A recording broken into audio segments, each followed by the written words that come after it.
Howdy. Howdy. So back here we are. Somewhat. Okay, let's change the name card. It doesn't fit the lady. This one fits.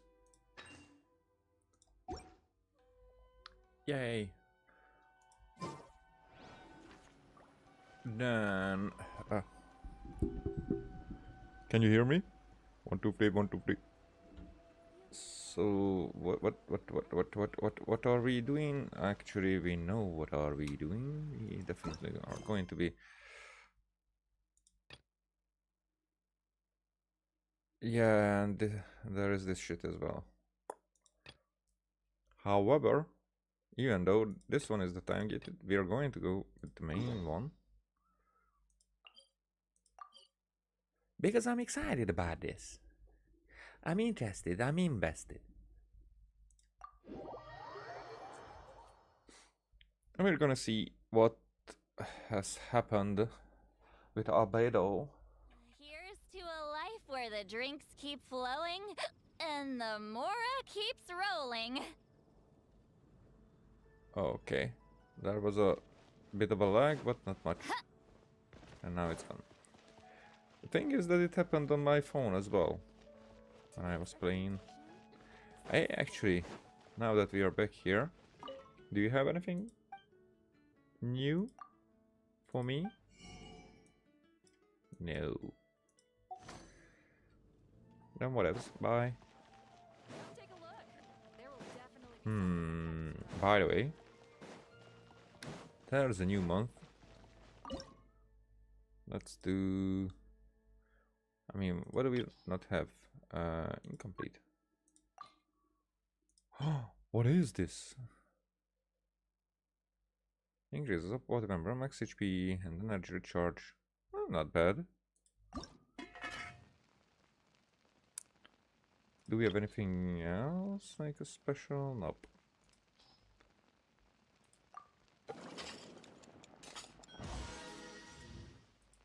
Only 24 of this left.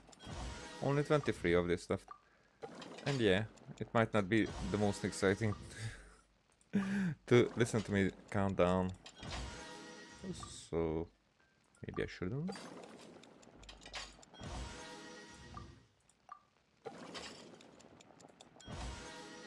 Even more interesting that I'm silent. You think that I don't need to concentrate for this, but actually I do. Not much, but enough.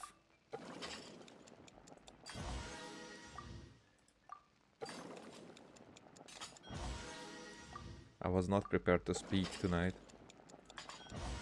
I expect other characters to speak instead. Oh, I fucked it up.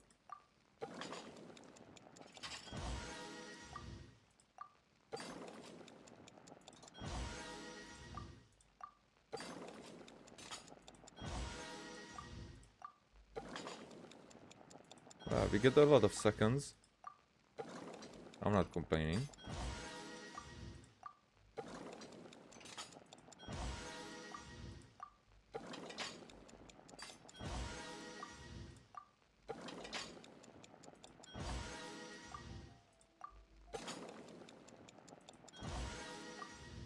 Five more.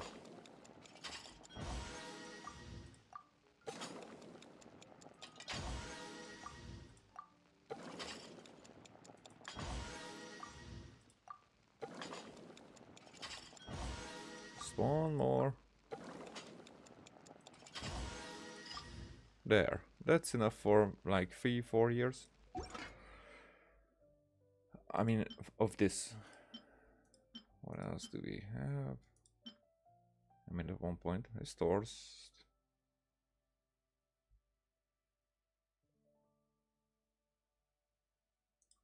Well, why not?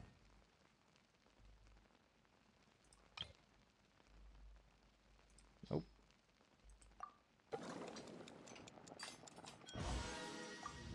It's just 5.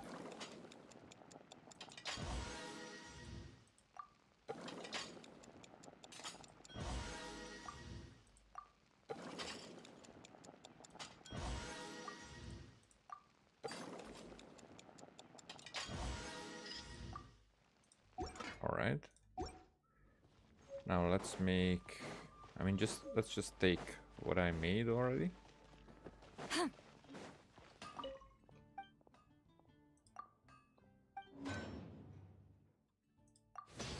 Oh, claymore. Then...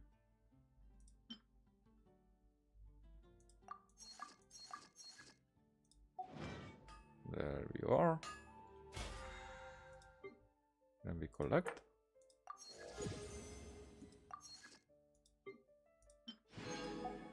Some money.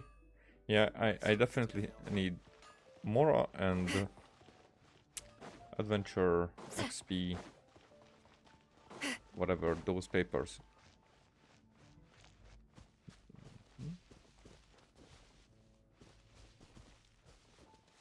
I mean, what's this?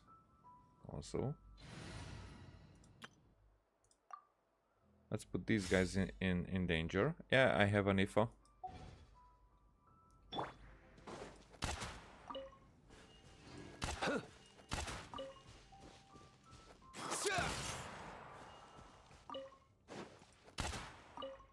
And I don't know actually what he does. So this part is not really great to do. Return to special story mode. Huh. Okay, maybe we are going to go with... There's still a long road ahead. with this party. About to enter story mode. Continue? Continue. That's why I'm here. So I can only do this for until it ends. Am I trapped here for almost forever, but until it's done? Wow, the city is all decked out. Oh, it's beautiful.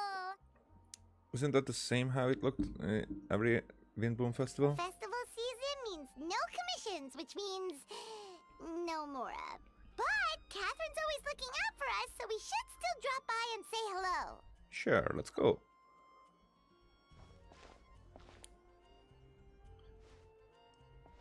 Greetings, traveler. Paimon. Uh-huh. Hey, Catherine! Still doing the whole no commissions during Windbloom thing? In general, yes. The people of Mondstadt don't delegate their work to others this time of year. But But... But... feel free to take a look around. I think you'll pick up on something unusual. Take a look around, huh? Hmm? Huh? It's finally Windbloom. And here I am ruining everything. Don't worry, Beatrice. You're a bit tired. No big deal. Give it some time. How about doing something fun tonight? We could take a stroll or go stargazing. Huh? Stargazing? Like we'll find a spot. You know people start reserving places on Star Snatch Cliff the moment the sun goes down. Sorry, I'm just not in the mood. I should go. Whoa! Something's off with Beatrice. She would never give up a chance to talk to Quinn. This is weird. Oh, Huh? you're leaving? I can walk you home. No, it's okay. Thank you. I just need some time to myself.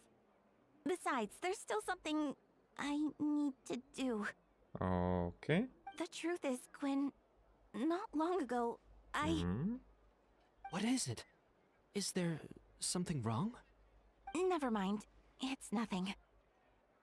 Actually, Quinn, What? I think we should stop seeing each other for now. Okay. Huh? Wait, are you saying we can't be friends anymore? I thought we were best friends. Maybe that's the problem. Did you see that? Beatrice ran off without looking back. Oh, we go adventuring in other nations for a bit, and one of Mondstadt's best friendship stories is already over? I mean, it's been years. I can't believe it. Maybe they're just working out the kinks. So, is this what you meant by usual, Catherine? Probably not. This is just one example. Beatrice has been feeling down for days. But that's not all. Oh, it's the honorary knight in Paimon. Uh-huh. Something wrong? You don't look so good. I know a knight should be stronger than this, but I haven't been feeling right lately. I just can't focus.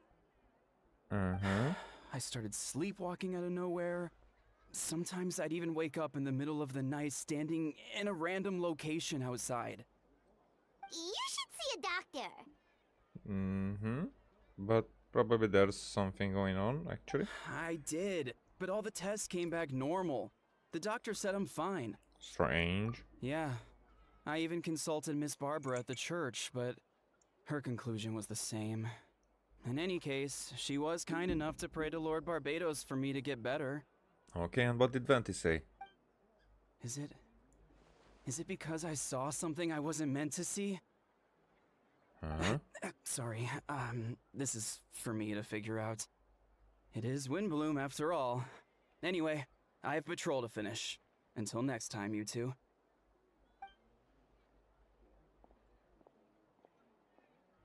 Huh. Is it something in the air, maybe? Huh? It appears Miss Donna is also out of sorts. Oh, where can I find a truly fascinating man? Well, not in the modern era. But here it's the same with the ladies. It's like very generous to call them ladies. Except when they are, but then we are not talking about the same despicable man either. Wait, but Donna is the one who has a huge crush on Diluc, right? I mean, everybody. That's what I thought too. But she seems to have changed her mind. Oh, there's a fascinating man. Is that Captain Kaya? Huh. Now that I look at him, he's exactly my type. How come I never felt this way before? Huh. I'm flattered, Miss Donna, although I do wonder whether that was intended for outside ears. Oh, no. Of course not. I'm sorry, Captain. Just pretend I didn't say anything. And, have a happy Windbloom. Well, she handled it very easily. I intend to, my dear, but first a question, if you don't mind. Why the sudden change of heart? I was under the impression Master Diluc was the object of your affections. Good question, Kaya. So, you knew about that? Well, Master Diluc came into the city not too long ago, but when I saw him, it was like the butterflies just weren't there anymore. And also, people are allowed to change their minds under unreciprocated circumstances. Is that the expression? If I had to compare it to something, it would be like waking up and realizing you're married to a man you don't love. Oh. Except that you were not married and the man didn't love you either. But then I saw you. And it wasn't that something was different about you. I can't really explain it. It was just a feeling. Uh-huh. I understand. I am flattered I was able to bring back the butterflies, but I do not see. But I do need to see to some business, so I take my leave. Huh? Oh, here he comes. Well, surprised to see us? Not at all. You are the exact two people I've been trying to find. So, Traveler Paimon, how have you been? Oh, good. How about yourself and the rest of the Knights of Favonius? The answer to that requires a private conversation. Catherine, do you mind? Not at all. Have fun, you three. So, you said you were looking for us. Yes, Jean sent me to find you when she heard you were back in Mondstadt. But let's discuss this finer details. Let's discuss the finer details back at headquarters. And it started. Paralogism.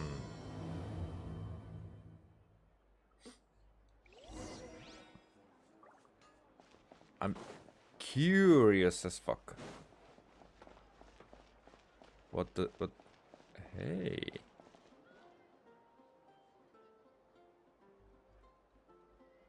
What all this means? Just see, people are all over the place.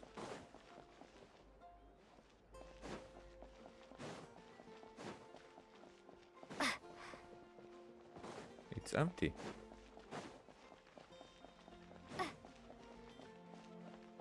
Even here it's empty.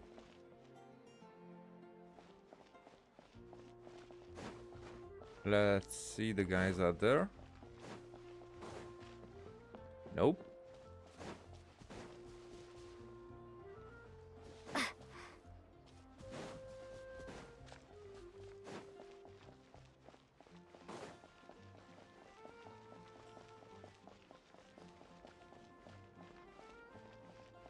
Oh, there's... but he's just patrolling.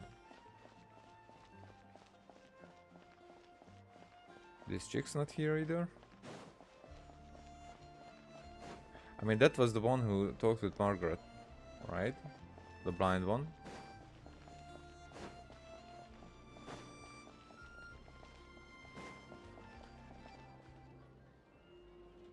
We don't even have the... So the smithy is not there either?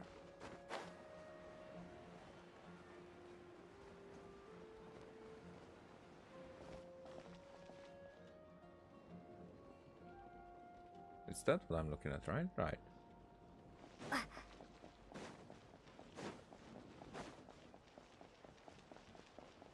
And this is the phone, yes, and this is not where we are coming. What the...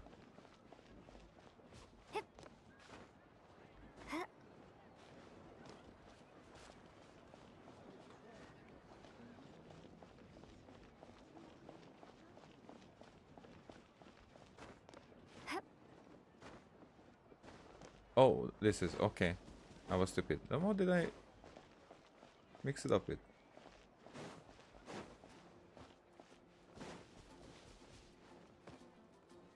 What is that building?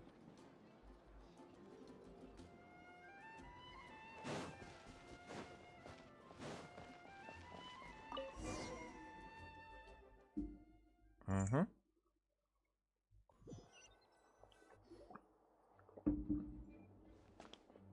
Hey, Yula. Ah, Kaya, you found them. Yep. I wasn't the only one in the city. Yep, I managed to track them down. Good. With what's about to happen, it's great to have you in town. Mm-hmm. Whoa, headquarters are packed. What's going on? Honorary Knight Paimon. Oh, it's an honor to meet you. I believe introductions are in order? Okay, you do that. Allow me, you have note captain of the second company, Skyron, captain of the third company, Yula, captain of the fourth company, and me, of course, captain of the ninth company. What a good company this is. Oh, you're all captains? Mm-hmm. That's right. Master Jean is waiting for you inside. She'll explain everything.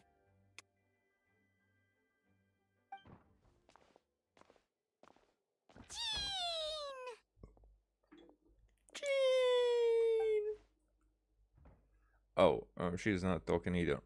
Traveler, Paimon, thank you for coming. Is everything alright? There are tons of people outside. Ah, yes, that would be the captains. You know a few of them already, but I'm sure there are some new faces. There have been a number of incidents in Mondstadt. In order to wrap up the case, I gathered all the captains of the Knights of Favonis together to hold a trial. A trial? But this is Mondstadt, not Fontaine. Well, maybe Nubilat will be a guest star. I can understand the confusion. You've never participated in one of our trials before. In truth, we haven't had to conduct one in quite some time. The Knights of Favonius oversee most matters of law and order in Mondstadt. Of course, in the interest of fairness, major cases are tried jointly with the Church. Under the guidance of Barbatos, the Knights uphold chivalric justice in the spirit of our order, and the Church carries blessings and goodwill wherever the wind can reach. And today's case requires a joint trial by both parties. Which means it's a serious one. So, do you need our help? Hold on, the group of people we saw in the corridor just now, there was someone missing. Where's Albedo? Right! He's the captain of the investigation team! But we didn't see him out there! A keen observation, traveler. That happens to be exactly why I called you here. In the upcoming trial against Captain Albedo, we will do our utmost to understand the facts of this case and deliver a fair and impartial verdict. Albedo is the one on trial? What did he do? Or what did he not do? Jin, it's time. Understood. Pigeony, Paimon, come with me.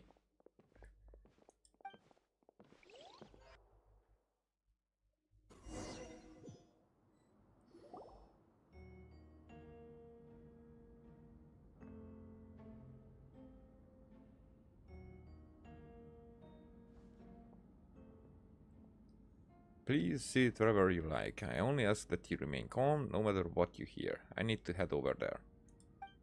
Don't worry, the trial will be fair. Now that everyone is gathered, let us begin. With Grandmaster Varka away from Mondstadt for the time being, I, Jane Gunnildir, will oversee today's proceedings. Mr. Dahlia? Huh? Now that's a character.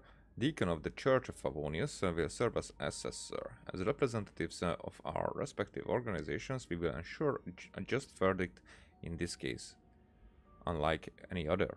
Oh, that's a new face! Deacon of the church.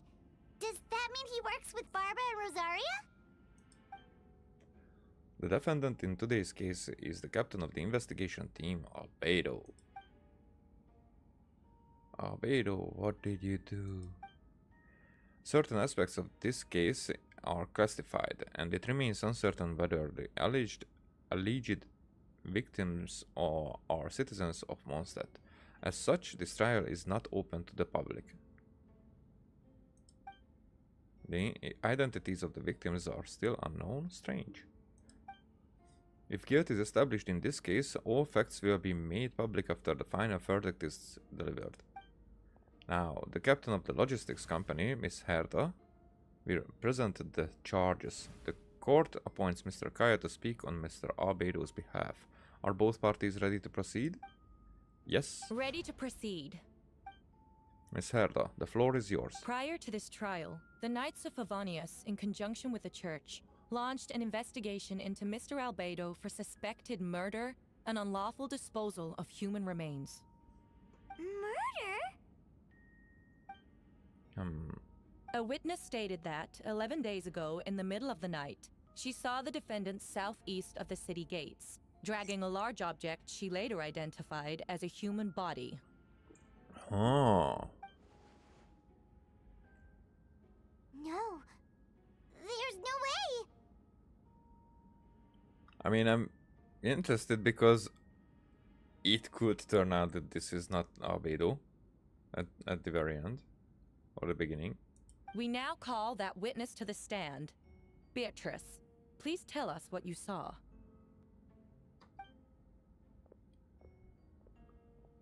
Beatrice, so is that what she was trying to tell Quinn earlier? Well, I was out late that night on business. And when I came back, I saw someone in the moonlight that looked like Mr. Albedo. He was dragging a huge bag of some kind. I thought it was strange, so I followed him. Then, there was a sudden flash of golden light. The bag opened, and inside there was a body! Mr. Albedo's vision allows him to manipulate the ground with ease. So he buried it, and then removed any traces on the ground. Before he left, it seemed like he looked in my direction. Maybe it was just my imagination, but I was terrified thinking he might kill me too. Luckily, he didn't see me. Or he didn't care about you as like killing you or anything. I now turn to the defendant. Describe your whereabouts that night. Oh, you're not talking either. Fuck yeah. I was working in my office on the second floor of the Knights of Favonius headquarters. That's right, and the next day the defendant submitted his latest environmental report on the Dragonspine region. Considering the length of the text, it must have taken a considerable amount of time to finish. Can anyone attest to the fact that the defendant was working in his office that night? No. Then the length of the report is not a sufficient alibi. This isn't looking good. That's a cool voice. If the crime did occur as you described, then what about the body? You mentioned the joint investigation. Well, was the body recovered? Not yet. Not yet. In other words, you dug up the location Miss Beatrice described and found nothing. You don't find that suspicious? I know what I saw. I'm telling the truth, Miss Hertha, I swear. Also, didn't you say that speaking out would help protect the people of Mondstadt? Otherwise, I'd never put myself out here like this. You're doing the right thing. Besides, the investigation wasn't fruitless. A single men's shoe and a torn piece of fabric were found in the bushes near the crime scene. The same location the witness described. If no crime occurred, then is all this just a coincidence? And yet, no victim has been identified, correct? It's true. No one has been reported missing. However, Miss Beatrice harbors no ill will toward the defendant. Her testimony clearly points to a crime, and she has no reason to lie. Does the defendant wish to say anything in response? You may believe otherwise, Miss Hertha, but I did not kill a single person. As a knight of the captain of the investigation team, I have a duty to protect Mondstadt and its people. You accuse me of murder and there's no body or motive. The defendant raises an important point. Motive. Yet, I must be frank, not all murders are premeditated. Spontaneous conflict can also have unforeseen consequences. Nevertheless, I don't intend to prosecute this case on circumstantial evidence alone. Which brings me to the second charge against Mr. Albedo. Second charge? Second charge? Please proceed. 7 days ago, at dawn, a witness saw the defendant dispose of the body of an adult male in the area between Dragonspine and Dawn Winery. I now call the second witness to the stand. Wait, that's... Diluk Ragnvindir. Please tell the court what you saw. At around 3:30 in the morning, I saw Mr. Albedo dispose of a body beneath a cliff. It was dark, but he used the power of Geo to illuminate his surroundings. From what I could tell, it looked like the body of an adult male, tall and thin, but I couldn't make out the age. He buried the body underneath the cliff and smoothed out the ground to remove any traces. We now have accounts from two separate witnesses that describe the same modus operandi. Would you call that a coincidence? I would only inquire as to what Mr. Diluk was doing in that area so early in the morning, not the most opportune time for a stroll. Is there such a thing? Dawn Winery is my home. It's not unusual for me to take walks in the area. I just happened to be in the right place at the right time, that's all. Master Diluk is a well-respected figure in Mondstadt. I see no reason for him to frame Mr. Albedo. Yet the question remains, where are the bodies? Before you suggest a lack of evidence, Mr. Kaya, you should know. After the defendant left that morning, the witness found this where the body was buried. And this is what looks like the teeth and femur of a human. Now it does beg the question, if the burial was fresh, why is this all that remains of the body? But I suppose Mr. Albedo is the only one who can answer that. Careful now, Mr. Diluk. I do believe I hear a presumption of guilt in there somewhere. These remains suggest an accelerated rate of decomposition. Considering the defendant's profession, there's reason to suspect that alchemy is at play here. Both witnesses saw golden light, a known byproduct of alchemy. That's how the defendant destroyed the bodies. The light also explains how the witnesses were able to get a clear view of the events in the dark. So that's your angle, alchemy. A logical assessment, but we have a witness of our own. The afternoon before the alleged second murder, Mr. Albedo had a lengthy intellectual exchange with his student, Sucrose. The two were in the library until the next morning. Why did the discussion last so long? Miss Sucrose was presenting the results of her research. She noticed some flaws in the data and insisted on reviewing her calculations until the next morning with Mr. Albedo present. Okay, so could it be that it wasn't this Albedo, but that there was another? And if there was another, could it be that they worked together and this one, okay, that he tells the truth, that he wasn't the one who murdered, but... Interesting. That's right, we were in the library together. You're certain Mr. Albedo was present the whole time? Yes, and I know Mr. Albedo would never kill someone. He could never be that cruel. Nevertheless, the other witnesses have no reason to lie. Tell me, Miss Sucrose, that meeting in the library, were you awake the whole time? Sounds like a considerable duration to go without sleep. I do hope you can be truthful with us. It concerns the safety of countless Mondstadt citizens. A crime like this cannot go unpunished. I take it from here. During our meeting, Sucrose did fall asleep not long after midnight. It's alright, Sucrose. You don't have to lie for me. This is a sacred place of judgment. The truth is paramount. Mr. Albedo. I see. Then I'm afraid your alibi cannot be substantiated. Do you understand? Yes, I know claiming innocence without proof isn't enough. But the prosecution's argument has its own holes. There's been no mention of a motive or what exact method could reduce a human body to those remains. No conclusive evidence of guilt. But the witness accounts do match to an extent that can't be dismissed. This is a tricky one. Allow me to submit another piece of evidence. The investigators intercepted one of Mr. Albedo's correspondences. I will now read the pertinent parts to the court.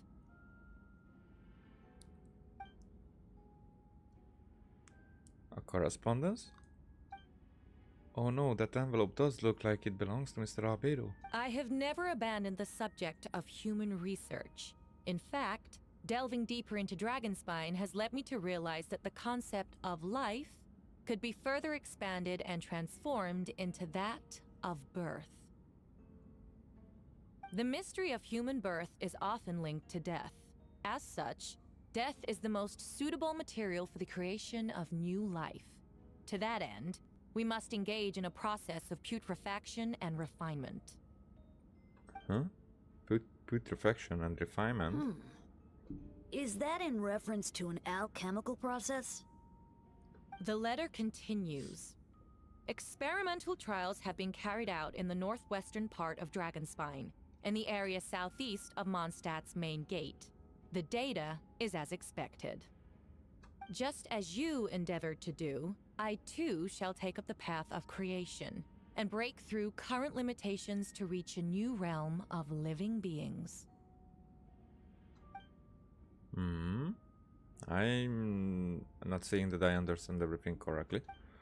I trust the investigators have confirmed this to be the defendant's handwriting and that the letter makes more than passing mention of putrefaction and refinement. Correct.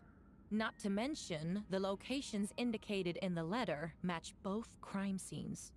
What more can we trust than the defendant's own words? No, it can't be true.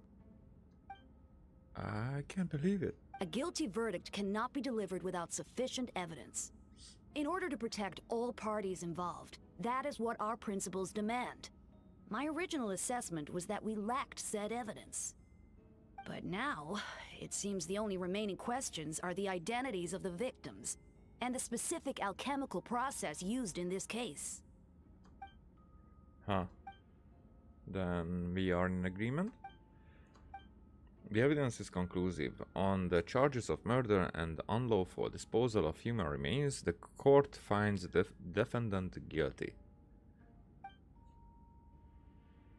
The people in attendance appear shocked. No one can believe a kind and well-mannered person like Albedo could commit such a crime. Jean stipulates that those unsatisfied with the verdict will have time to submit an objection or appeal, but most appear hopeless in this moment. As you watch Albedo being taken back to headquarters, you get a strange feeling that something hidden is about to come to light. Now, we did not have text written like this without, without the semi-transparent background, so I'm interested in if this is a different kind of narrative or it's just shown differently. It all comes back to the letter, a secret that you and Albedo... So it's not our fault, it's as if somebody is talking to us.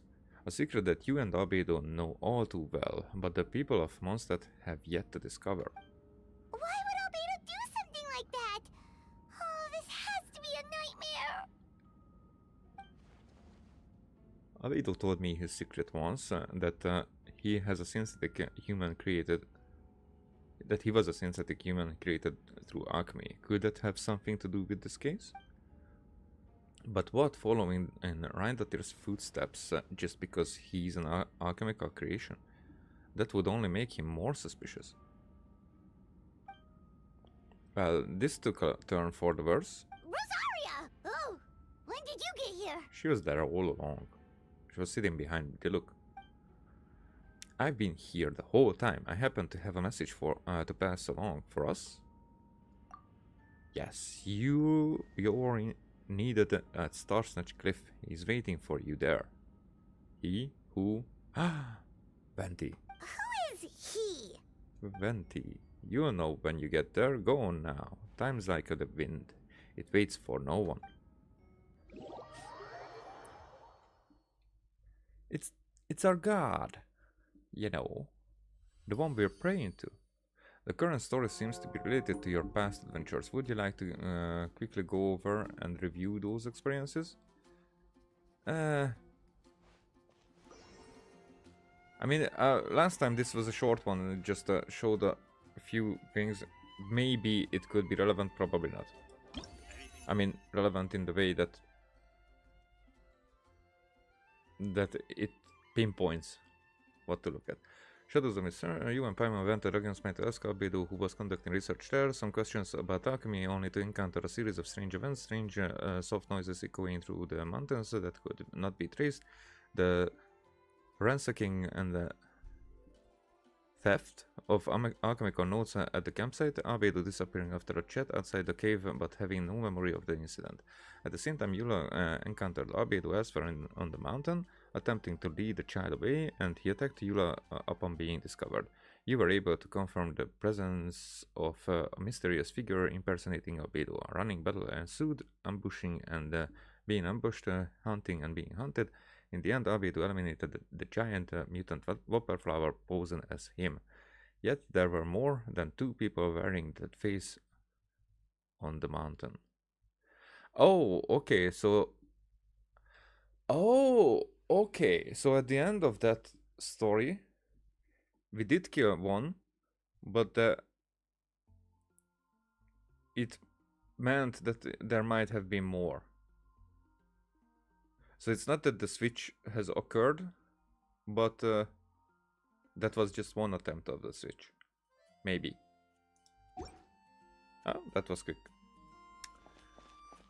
Starsnatch Cliff, here I come.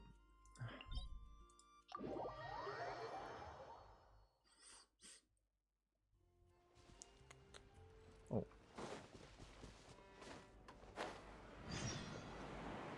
Well, we're not going to talk to Lynn. Could that be going higher, maybe? Whatever.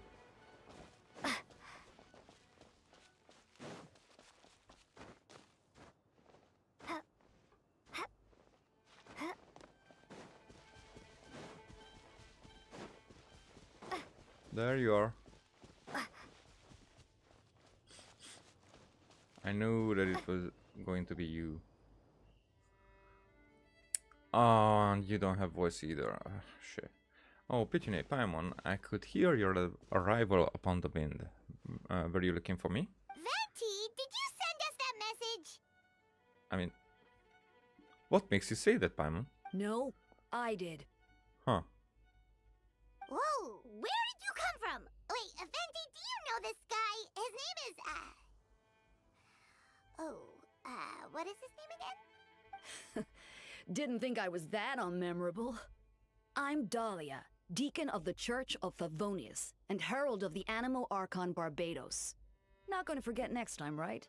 So you called us here so we could meet with Venti? That's right.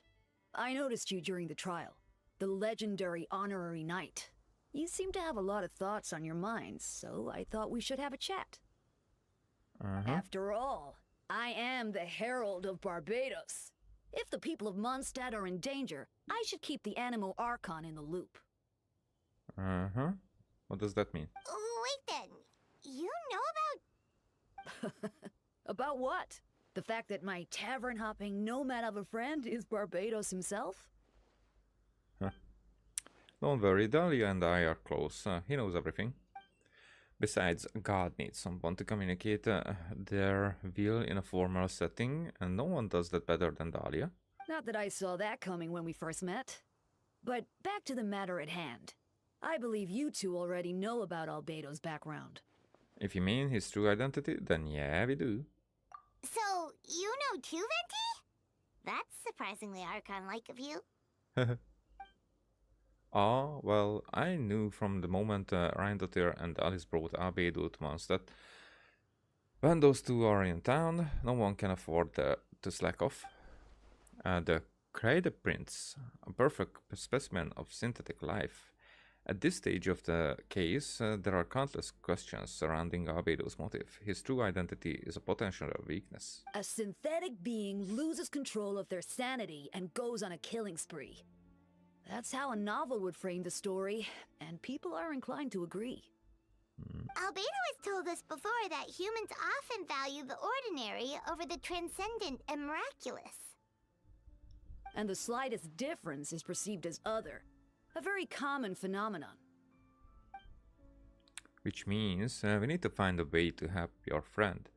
What do you know about the situation, Venti?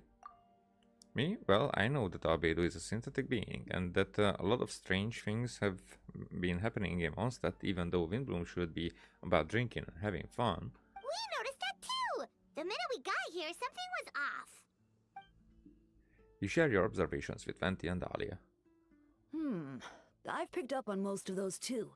Miles is out of sorts. Beatrice seems anxious. Although I didn't know Donna stopped being interested in Master Diluc. When no love remains for the songs to tell, the world becomes naught but an empty shell. Cruel is set fate, cruel it may be, were it not for a hero who could set us all free. What are you getting at, Tone Deaf Bard? Just making a comment. There are always unavoidable trials in life. At least, that's what Barbados would say. A certain someone is going to need to overcome a trial like that. In such cases, even the seven know better than to tamper with fate. Okay. Let's stop there.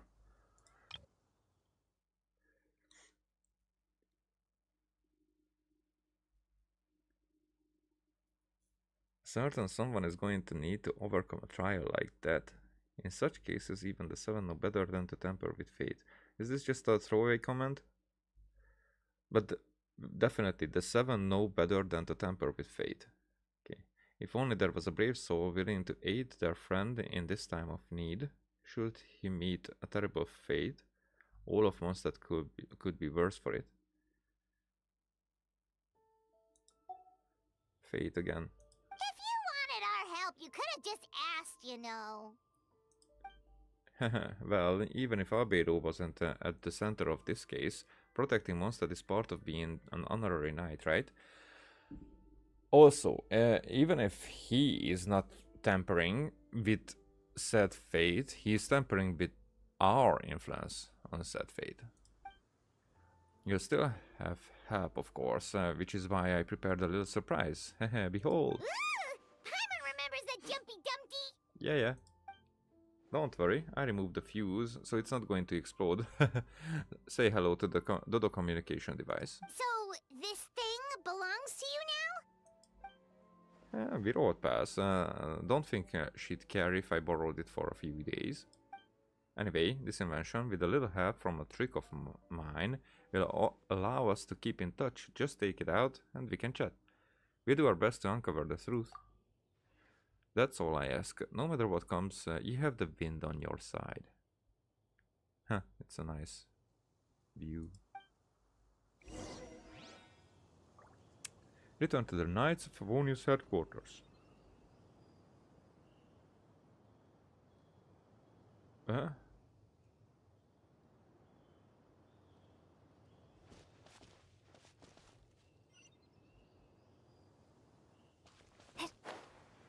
mean, yeah. However, I'm curious. Are now everybody back?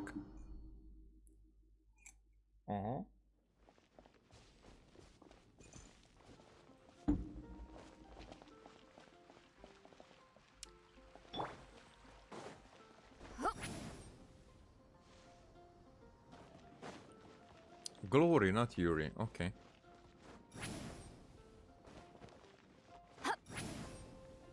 No, that wasn't enough.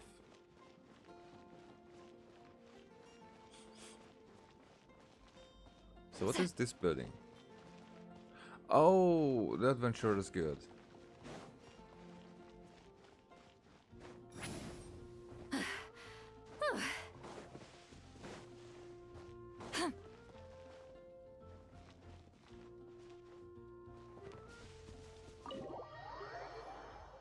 Return to special story mode.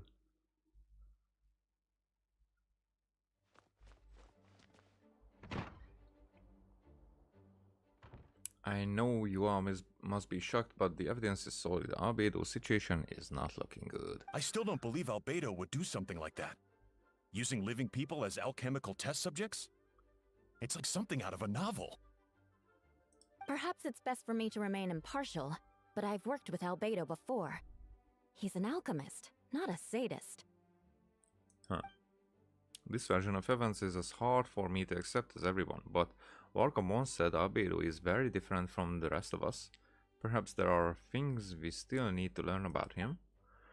Let's see what Albedo has to say for himself first. Would you mind giving me a moment, everyone? A private matter requires my attention. Hey, Jean! Hello. Pitching Paimon, perfect timing. Kaya has a favor to ask. Like Jean said after the verdict, we have time to submit an appeal, and I will do my utmost to convince Albedo to accept. He's been acting strange, and I can't read him for the life of me, but I need you two to start investigating the case. Investigate the case? Yes, it's also time for you to get involved. Do you want us to join the joint investigation? Are you sure? We're just adventurers after all. As well as honorary members of the Knights of Favonius and Albedo's friends. Kaya and I already have an official involvement in this case. We need a pair of fresh eyes. I know it's against the spirit of the season to task you with this, but Albedo is a trusted member of our ranks. We owe him the benefit of the doubt. Understood. I look into the case on my own. I know you'll get to the bottom of this, traveler. You've never failed us in our time of need. But what if the accusations turn out to be true? In some perspective, it's going to be, I'm sure. Then you will have done Mondstadt a great service all the same. I'm expecting a retrial. Until then, you're welcome to have a look around Albedo's office on the 2nd floor. I'm counting on you. 2nd floor? 2nd floor? We're on the 2nd floor. I mean, even the second? Ugh. At certain places, this is called the 1st floor, not the 2nd. Whatever. Wait, Captain Kaya! Surely I can't just... Because that one is at the ground floor, you know. 1st floor and whatever. Those two are here on Jean's orders. She asked them to investigate Albedo's office. Oh, in that case, head on in. Yep. That was an important halt. in So the this story. is Albedo's office. Pretty much exactly how Paimon pictured it. Alright, I have some work of my own. I leave you to it. Good luck, you two. Right back at ya. But we will have a shining thing to tell us where to look. So. Hidden books? Nope, nope. Collectible? Nope, nope. Alright. Alright, let's see what we can find. Investigate the book. That's a stack of books. There's a stack of books on the desk, mostly relating to alchemy, environmental science, and life science. Some of the pages have been marked with alchemical symbols, and the others have shaped or triangular symbols drawn on them. Any potential meaning is unclear. Wow, these books are so fancy. Albedo must have gone to great lengths to get them. Okay. Investigate underneath the book. After moving the book, the desk looks almost empty. Your hand slipped while moving the book, causing the hardcover book to strike the desk. The resulting noise is a bit unusual. It's subtle, but to an experienced adventurer, it sounds too hollow, almost like there's a compartment within the desk. Investigate underneath the desk. Wait, it looks like there's a hidden compartment under the desk. There does appear to be a compartment at one side of the desk. It was very well hidden. The lock mechanism is complex and seems to involve elemental power in some way. Perhaps you could try using the power of Geo. Or maybe Alohomora. The hidden compartment opens. Inside lies a piece of paper with more information. Investigate the paper. Festering is also a manifestation of rot. When festering forces and a sufficient amount of life energy collide, the two will repel each other, triggering a powerful side effect. When I tested this in an alchemical experiment, the results of the refinement were startling. Breaking through the shackles of life, the simulation of the project, I must take advantage of this opportunity. The name of the project is blotted out in ink. What could it be? It was... I said it. The note mentioned festering forces, which suggests that Dragonspine could be involved somehow. If this has something to do with creating synthetic life, would Albedo go that far for one of his experiments? No, that can't be. Amid the notes is a map with a few markings on it. Two of the marked locations correspond to the crime scenes, and the third appears to be in Dragonspine. Yeah? Yeah?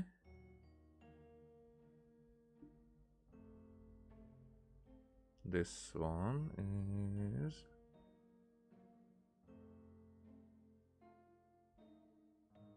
Okay. It's a hard pill to swallow, but if the results of the joint investigation are correct, there could be a body hidden in that last location, or at the very least, what remains of one. Huh. What does this mean? Oh, do you think something might also be buried at the last location? Yeah, you're quick to catch up. Alright, that seems to be it for this place. We should go tell Jean what we found. Yep.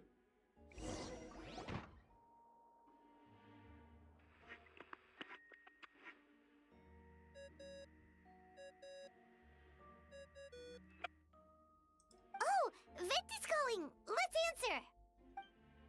How's the investigation going? Find anything? Oh, we found stuff alright. Stuff that only makes Albedo look even more suspicious.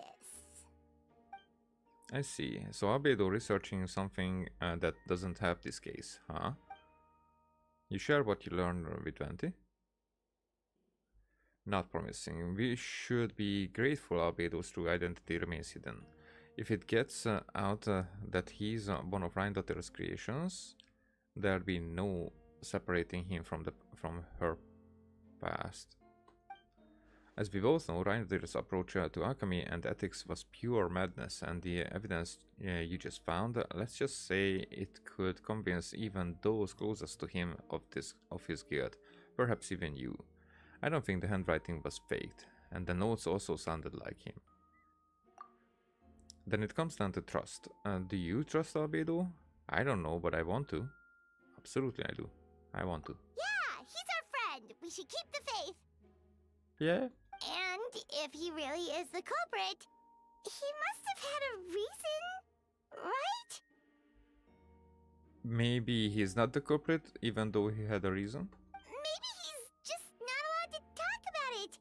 Yeah, that must be it. Or he doesn't know what's happening either. I mean, not exactly.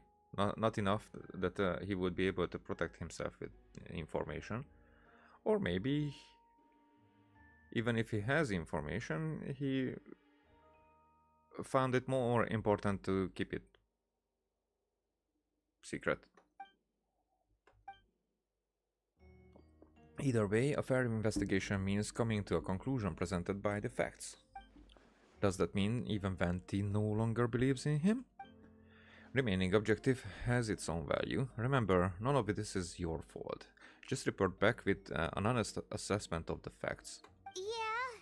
Yeah? Well, let's go find Jean and tell her what we learned. Well, wasn't that why we were here? Wait, that's Miles. What's he doing here? While listening. Oh, sorry. I heard voices and wasn't sure if I should check who was inside. It's okay. We're here on Jean's orders. Ah, I see. I'll, leave you to it then. Hold on! You didn't hear what we were saying, did you? Well? Oh, not really. Nothing that made sense anyway. Well, do us a favor and just forget anything you might have heard, okay? That sounds suspicious, Paimon. Oh, sure. You got it. Huh. That map we found in the hidden compartment seems important. We should check out the marked locations. Well? Yeah! Oh. Watch out!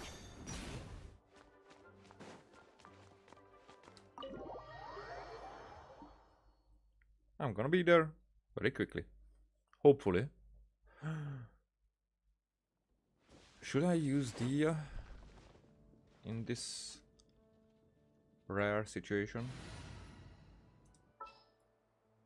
Where are you at? Got a job for me? Kinda.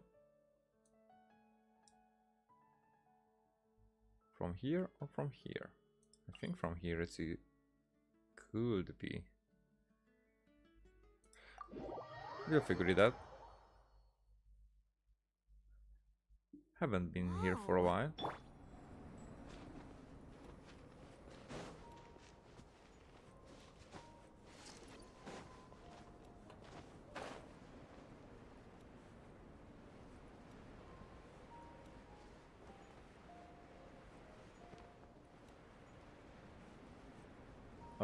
Oh. Oh, normal minute. Okay. We should be getting close. Carefully use them in the Look ground. there! Something seems off. And it was like Albedo has made. I mean, the Albedo that buried the other bodies has made his traces disappear. So, what about this one? Although everything is covered in snow, as a seasoned adventurer, you notice a spot on the ground that looks quite different from its surroundings.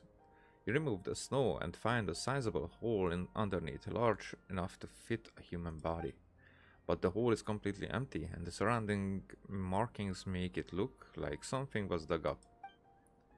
Did an animal do this? Or some monster? Weird. There's a hole, but no body.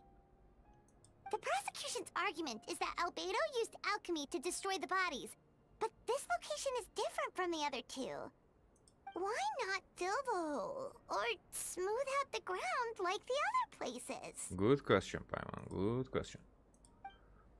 If one person did all this, why not remove the traces like the others? And if Albedo isn't the one responsible, why was this location marked on his notes? In his notes. You return to the Knights of Favonius, doubts swirling in your mind. Well, that was quick. Sorry that I did not use for better the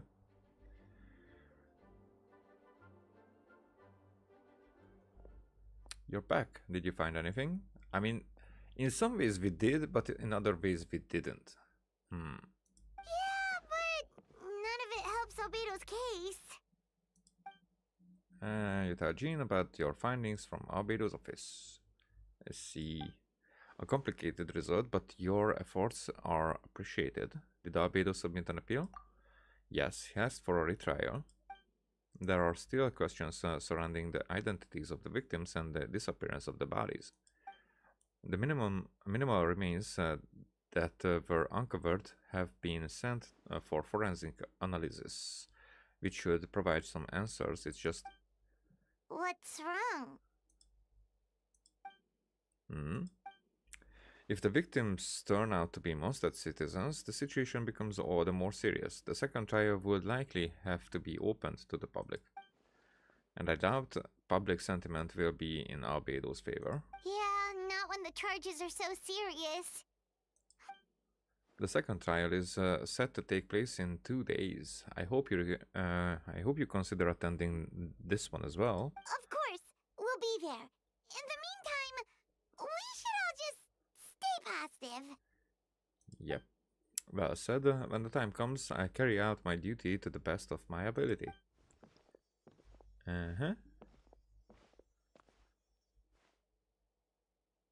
And Miles.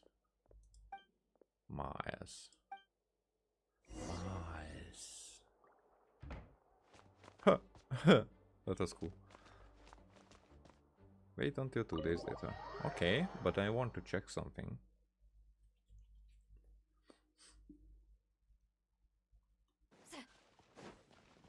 Rise like smoke.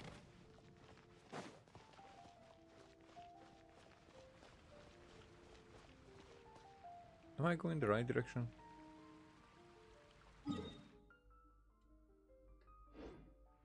Yes. Rise like smoke.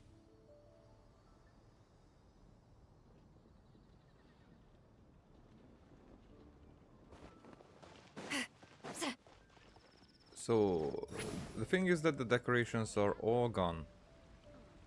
So that Windbloom decoration was just for that very short time. Huh.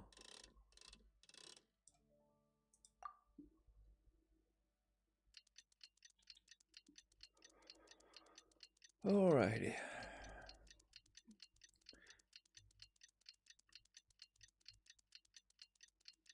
Is that Fontaine? Yes, it is.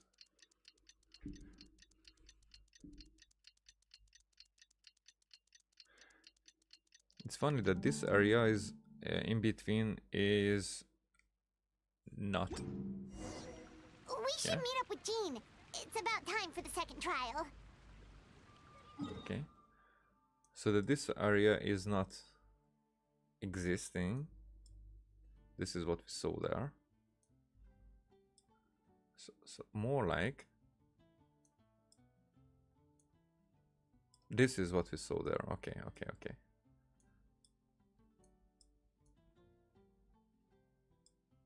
So this was in the middle, but parts of it were Right? like.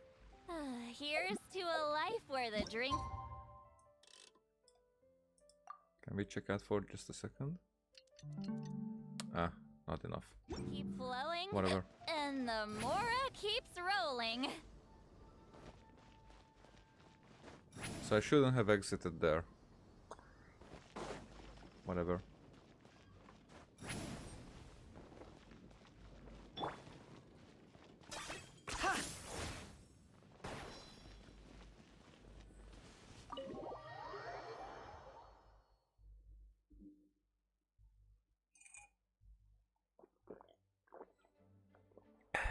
Coffee. There. So what up? I mean, what up? You two, let me know if you're ready, and we'll head out. Ready? I have something now. Ready. All right, follow me. And we head out where exactly? Oh, to the trial. Ladies and gentlemen, we now convene for the second trial against Mr. Albedo. I, Jane will once again oversee the proceedings. Representatives on both sides remain unchanged, and Mr. Dahlia will continue to serve as assessor. Ms. Herta represents the prosecution, and Mr. Kaya speaks on behalf of the defense. The defendant in this case is Mr. Albedo, captain of the investigation team. With that, I now bring this trial to order.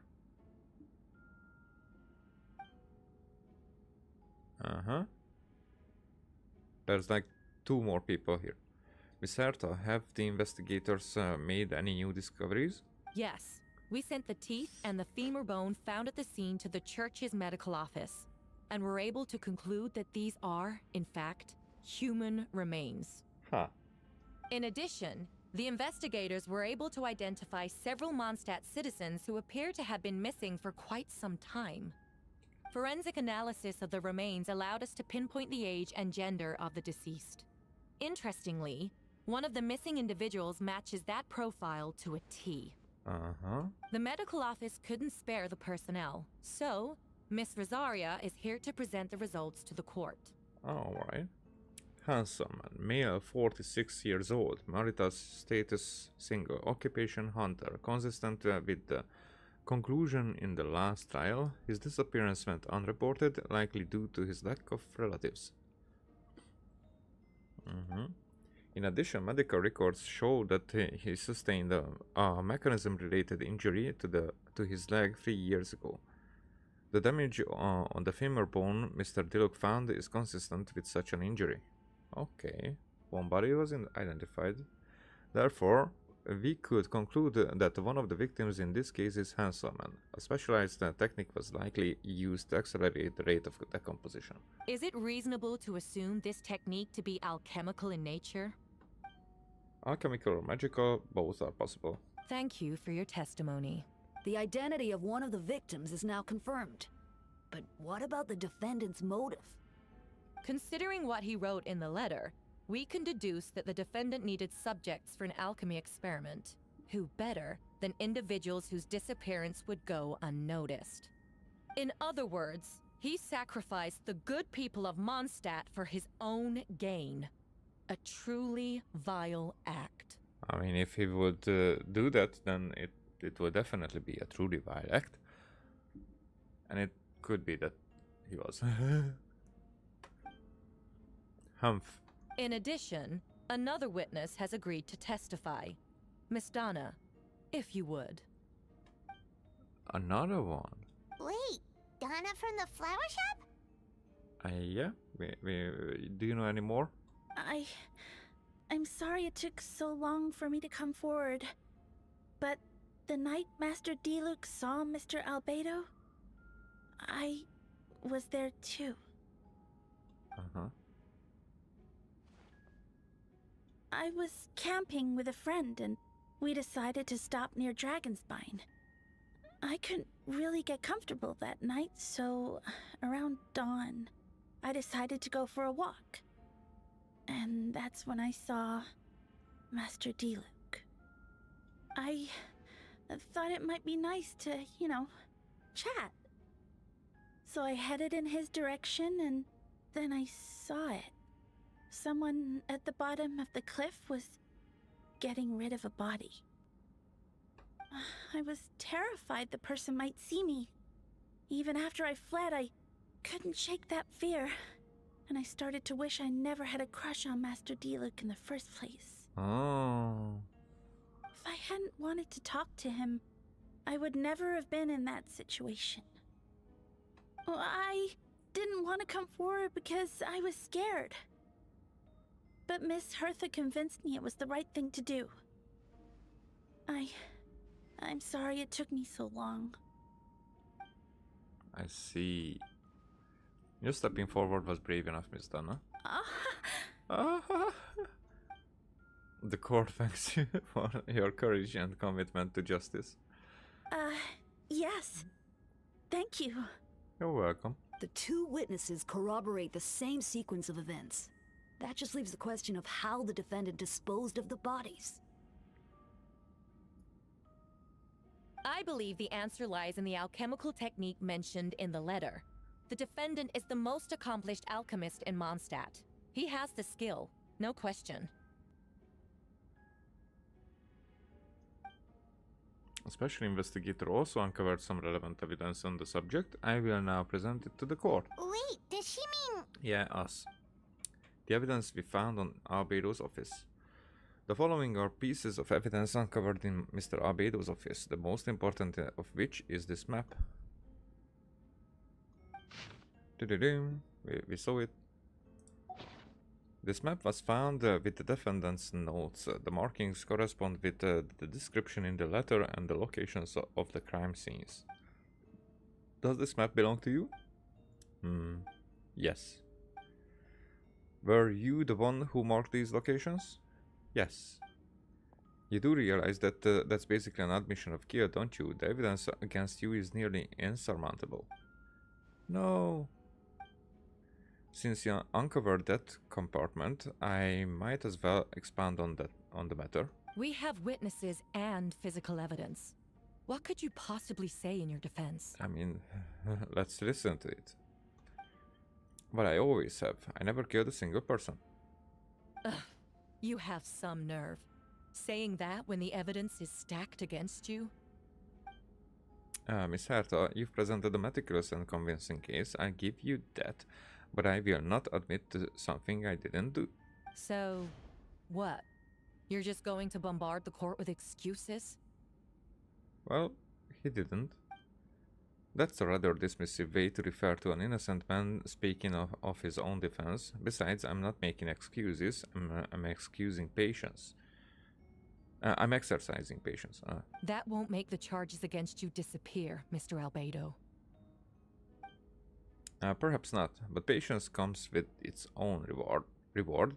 It's easy for things to remain buried in snow until someone comes along and brushes it away. Albedo seems serious but unfazed. Does that mean he really didn't do anything untoward? You mentioned brushing off the snow. Is that supposed to be a hint? If it was a hint, then it must have something to do with Dragonspine, which reminds me, one of the locations marked on the map we found was in Dragonspine, wasn't it? Pétuné, you were the one who uncovered the notes, right? Then I'm assuming you visited the third location marked on the map as well? Yes. Can you tell us what you found?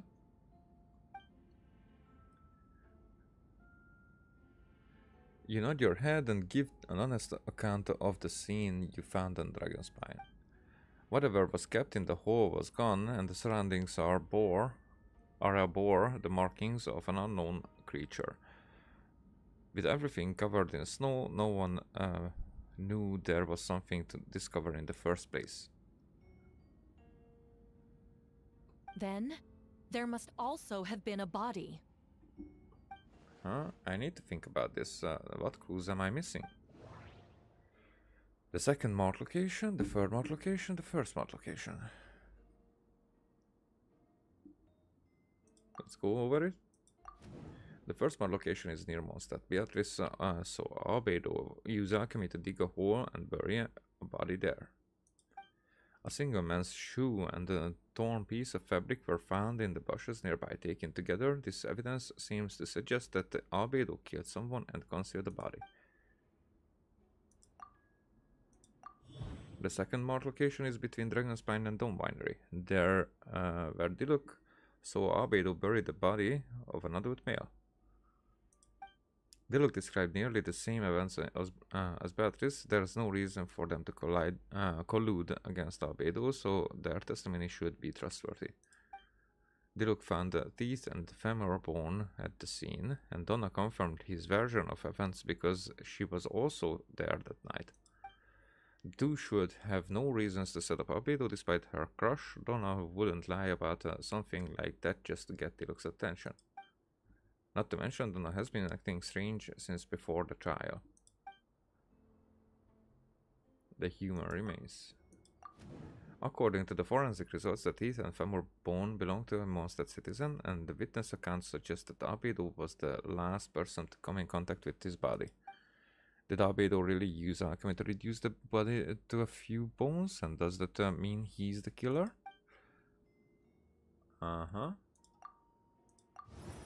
The third market location is in Dragonspine. We only knew about it because we found the map in the hidden compartment. During our investigation, Paimon and I discovered a hole beneath the snow, big enough to hide a human body. There was also claw marks around the outside, but there was no body or any remains whatsoever. Well, let's associate with the human remains. No, that doesn't make any sense. The difference between the marked locations. Albedo marked these 3 locations on the map found in the hidden compartment. There are some similarities and differences between them. Based on what we know, all 3 locations were likely used to hide bodies. The holes dug in each area certainly seem big enough. But unlike the first 2 locations, there were claw marks around the hole in the third location, and no witnesses saw anything happen there.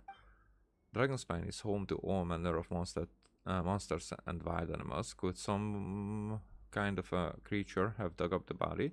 But why wasn't that the case in the other locations? The marks didn't look fresh, which means the hole at the third location has been there for longer than the other 2. But if the hole at the third location wasn't made around the same time, does that mean it's connected to a separate incident? Albedo's identity. Most people know Albedo as an alchemist and the captain of the investigation team. But in truth, he's the Kryda Prince, a synthetic human created by one of the 5 sinners called Reindotir. Albedo is steadfast, intelligent, and treats everyone with kindness and respect. I think most people would agree with that assessment. He's also a calculated thinker. It's fair to say that if he did commit a crime, it would likely be well concealed. Up until now, Albedo has never displayed any ill will toward humanity, and he also still seems like his normal self. As his friend, I shouldn't reveal the truth about his identity. That would only make things worse for him. Dragonspine has a frigid climate and is covered in snow all year round. Even so, it's home to various monsters and creatures that can withstand the cold. Deep within the mountains lies the remains of an even more mysterious creature, Durin. Although the dragon has been dead for a long time, he still possesses a peculiar life energy. Now that I think about it, a lot of strange things have happened on Dragonspine.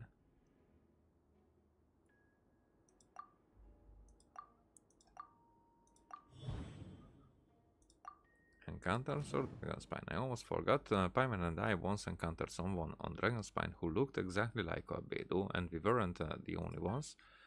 Wait a second, someone who looks exactly like him?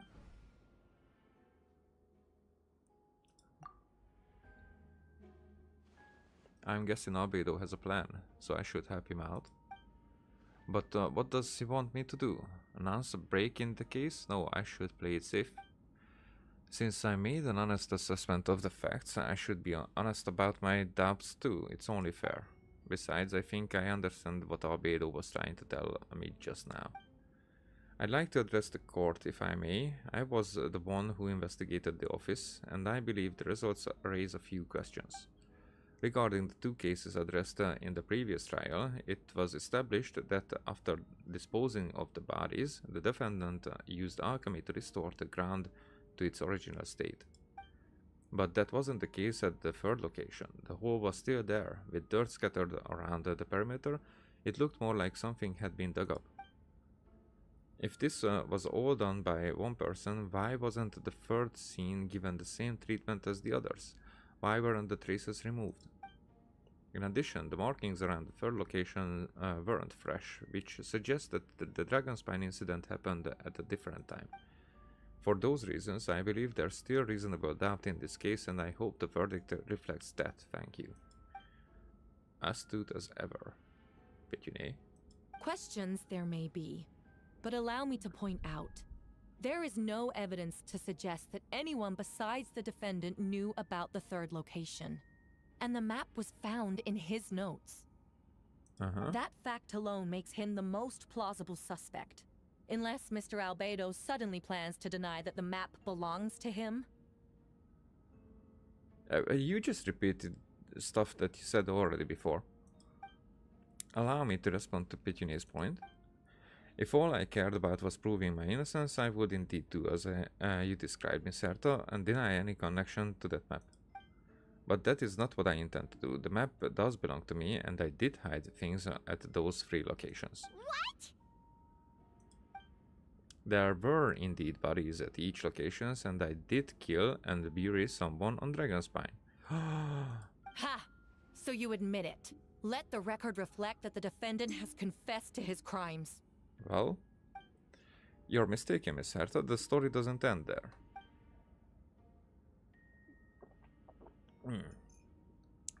Some time ago, I encountered an uninvited guest on Dragonspine, someone who wanted to take advantage of the deserted nature of the region to eliminate me in secret. His desire to kill me led to an altercation where I killed him instead, and buried the body on the mountain, the third location marked on the map. Actually, the traveler Amber Bennett and I were with Albedo that day. The Adventurers Guild was holding an event on Dragonspine. After it ended, we all left the area. If the person Albedo is referring to is different from the one we encountered on the mountain, then the altercation must have occurred after we left. This only proves that the defendant is guilty on all counts. Those innocent people, their blood is on your hands. Why would that prove that the defendant is guilty on why? No, you're wrong. You deny it? After admitting to murder for the whole court to hear? You've clearly lost your mind. You don't listen, you just hear. If you would let me finish, Miss Herta, I could get to the important part. The man who attacked me on Dragonspine was my height, with blonde hair and blue eyes, dressed in clothes nearly identical to mine. So someone who happens to look exactly like you? Exactly like him? So I was right, it does come back to what happened back then. It's one thing to look similar, but for the clothes to be the same? What's going on? I don't want to be here anymore. Regardless, the important thing is that you admit to killing someone on Dragonspine. Yes, I killed someone that day, someone who looked nearly identical to me. But I never said that someone was a person. I see. Then it appears I need to withdraw my testimony. What? Everyone! I brought her! What? Wait, you... Huh? The person who just came in, isn't that Hertha? Okay. What's going on? Who are you? Why do you wear my face? Hertha, ... question mark? Hello to you too. A calmer looking Hertha. As you can see, this is Hertha, the logistics captain of the Knights of Favonius. I see what's going on here. It's all been leading up to this, hasn't it? Your confession. It was all an elaborate stunt to set me up. Oh,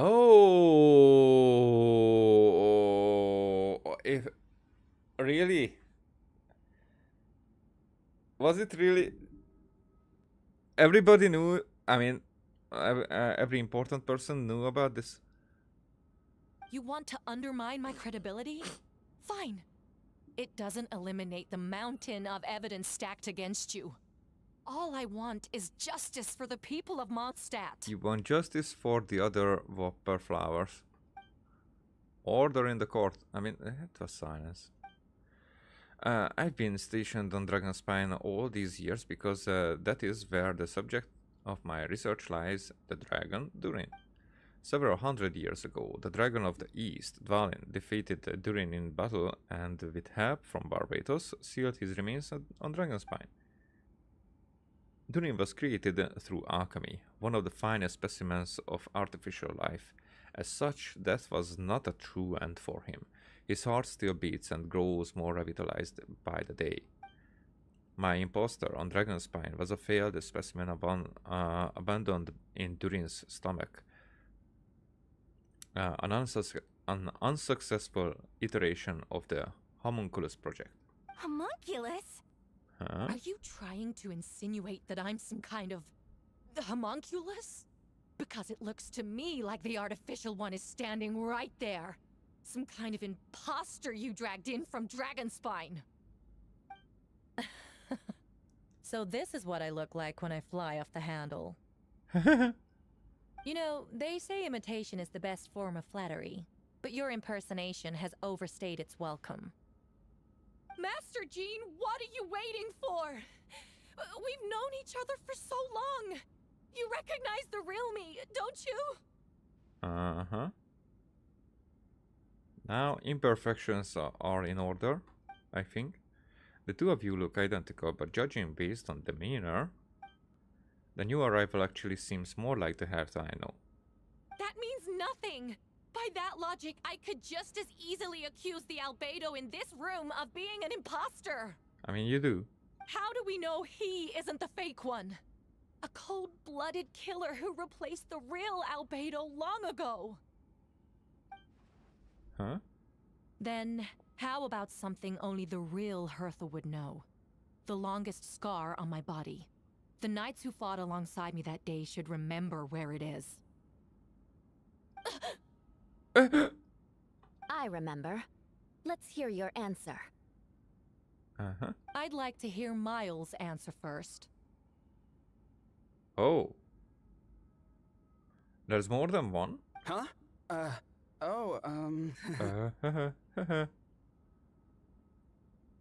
You don't know? Or you don't remember? I heard you've been acting strange these days. Disoriented? Confused? Okay, I like this one. You were closer to me than anyone during that battle. And yet you don't remember a thing. Strange indeed. No, my head. It hurts. The scar is right here.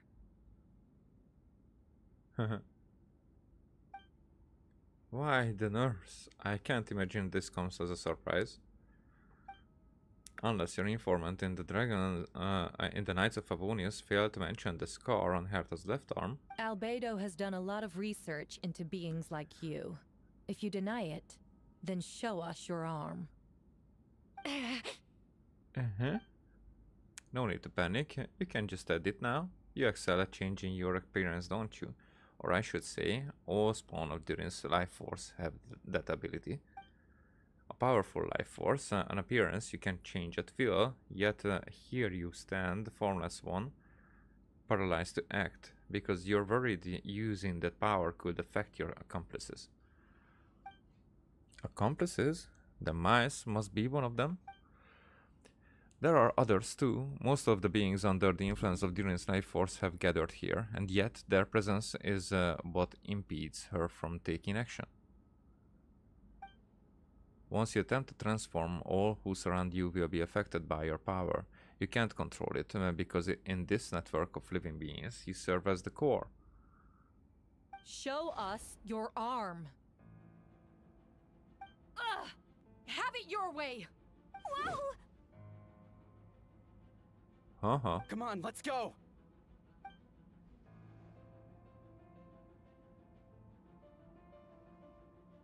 Hey, they're shielding the imposter! There's quite a few of them. She's trying to get away. Stop her. Don't let anyone stand in your way. There are others trying to get in. Must be more people under her control. What the hell? Time to get moving, everyone. That guy is down very quickly. Whoa! She just leaped across the room! After her!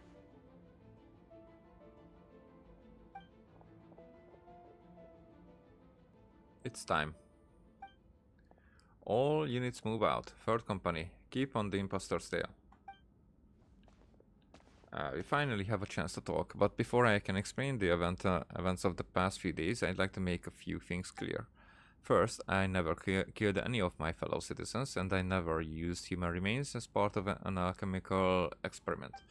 Second, the events of the past few days were all part of a plan. Most of the members of our order were in on it. As for the witnesses, Master Diluc picked up on the situation long before today's proceedings. Wow, that's quite an involved plan. Indeed, follow me. And it's a cool one. I like this one.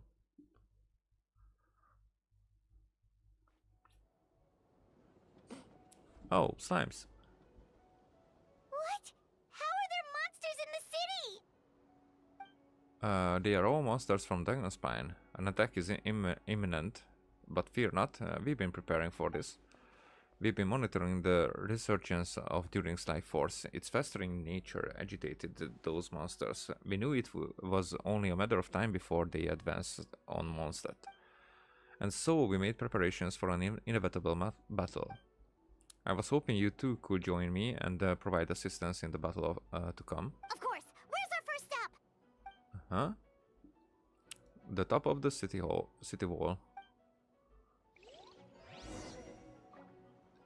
Provide mobile supports to various areas of the city. Like?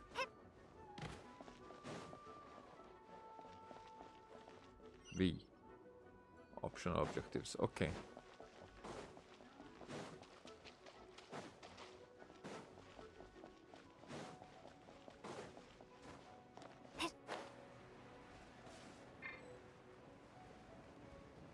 Captain Albedo, honorary knight, and your floating companion.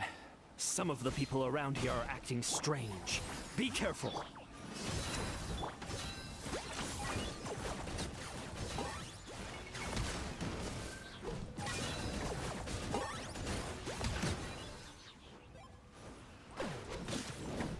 Ah, too late. Get to work!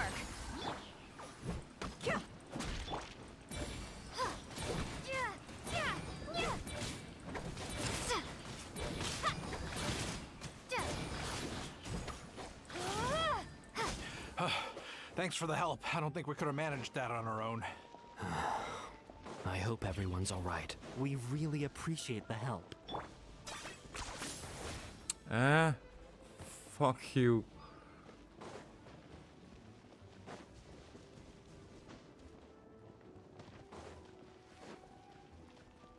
Okay. Can you just share?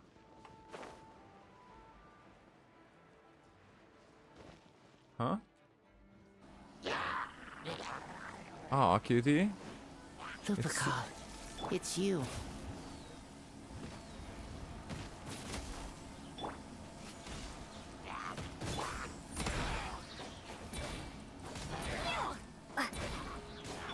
Oh. Burst forth. Haha.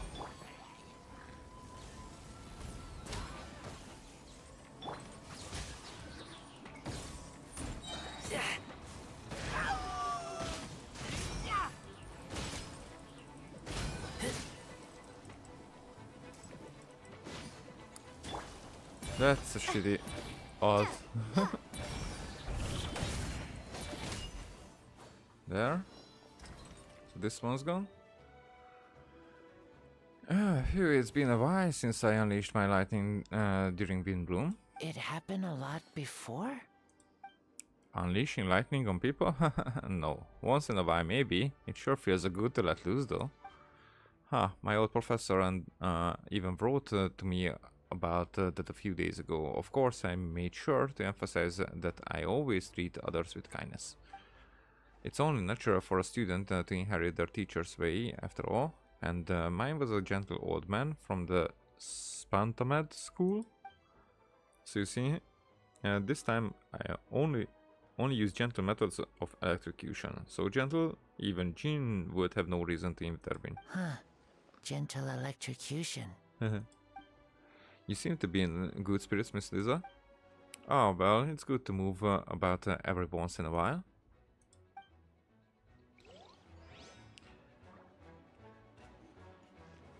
Okay.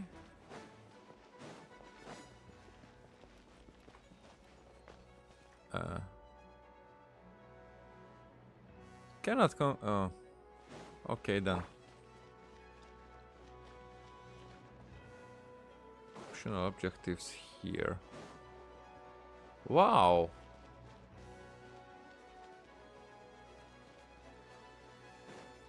What are the optional objectives here?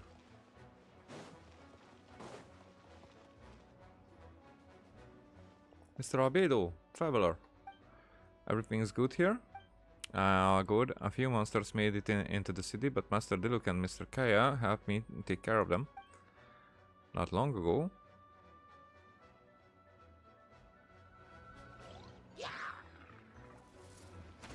Oh.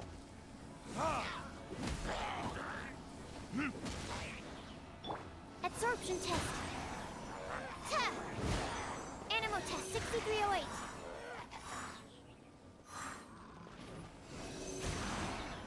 Yeah.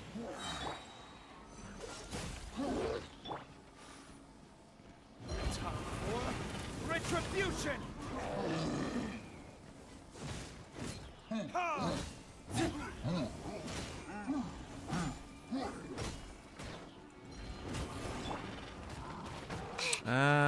Wasn't quick enough. Enhanced animal module 75. That's not right. The fuck is that? Clear. This one will be frozen in time.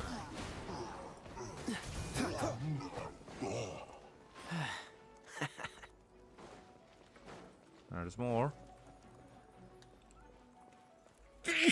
Sorry. Oh, where are all these monsters coming from? My sword hand is cramping. Wait, I think that's Captain Kaya's voice. Maybe he's coming to help. Just hang in there. Fantastic job defending this place, you two. We'll take it from here. Oh, Captain Kaya, Swan is... Hey, I'm fine. It's your leg we should be worried about. Well, Swan, Lawrence, you should both get treated at the church. Don't push yourselves. We'll take care of things here. But, Master Diluc, didn't you leave the Knights of Favonius? Oh, so you shouldn't be doing anything important or helpful for towards us. What? Are knights the only ones capable of defending this gate? It's fine. Master Diluc is just altruistic as always. If a civilian is willing to help out, who are we to turn him away? Understood. We're grateful for the support. Yeah, thanks a million. We'll be back soon. Oh, I have to blow my nose. Sorry.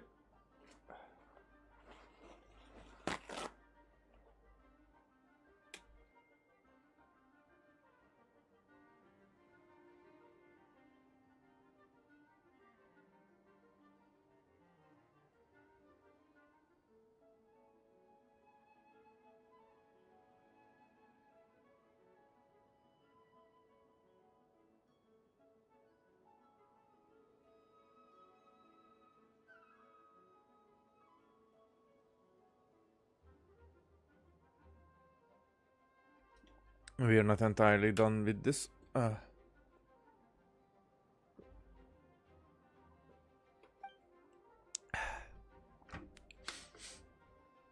I have some spare time right now, so I was planning to make some potions to have the people fighting. A sound plan. Remember to be careful. I know it's unlikely, but if you encounter a situation you can't handle, retreat to somewhere safe. Don't worry about the front line.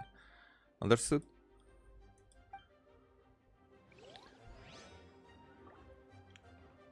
Okay, can I now? No.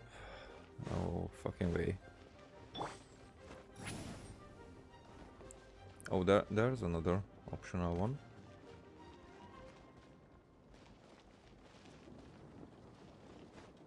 There it is, with Fischl. Hold firm! Drag another wardrobe over here. Why, beast, and Himmernacht shall not tolerate such transgression. Hey, Fischl. Ah, that's the traveler's voice. You arrive at the most opportune time, vassal. Sword at the ready. Live! By royal decree!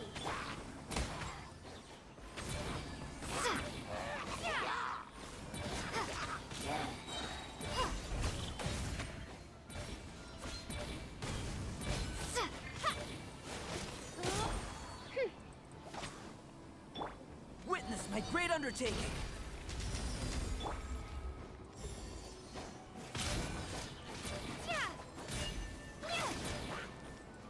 I hear.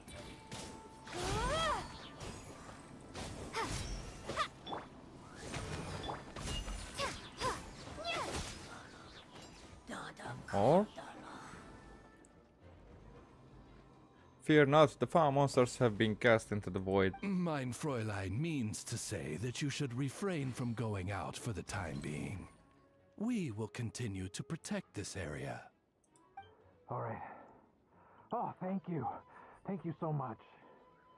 But, I've never seen a bird that can, talk. Ah, no need to worry. I'm Mein Fräulein's humble servant. Please rest assured, I'm not a danger to you. You can trust them, I promise. Oh, no, of course. I didn't mean it that way at all. I just misspoke. No matter.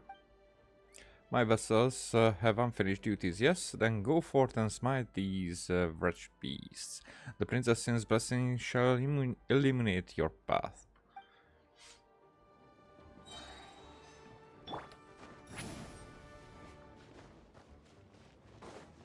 Take me up!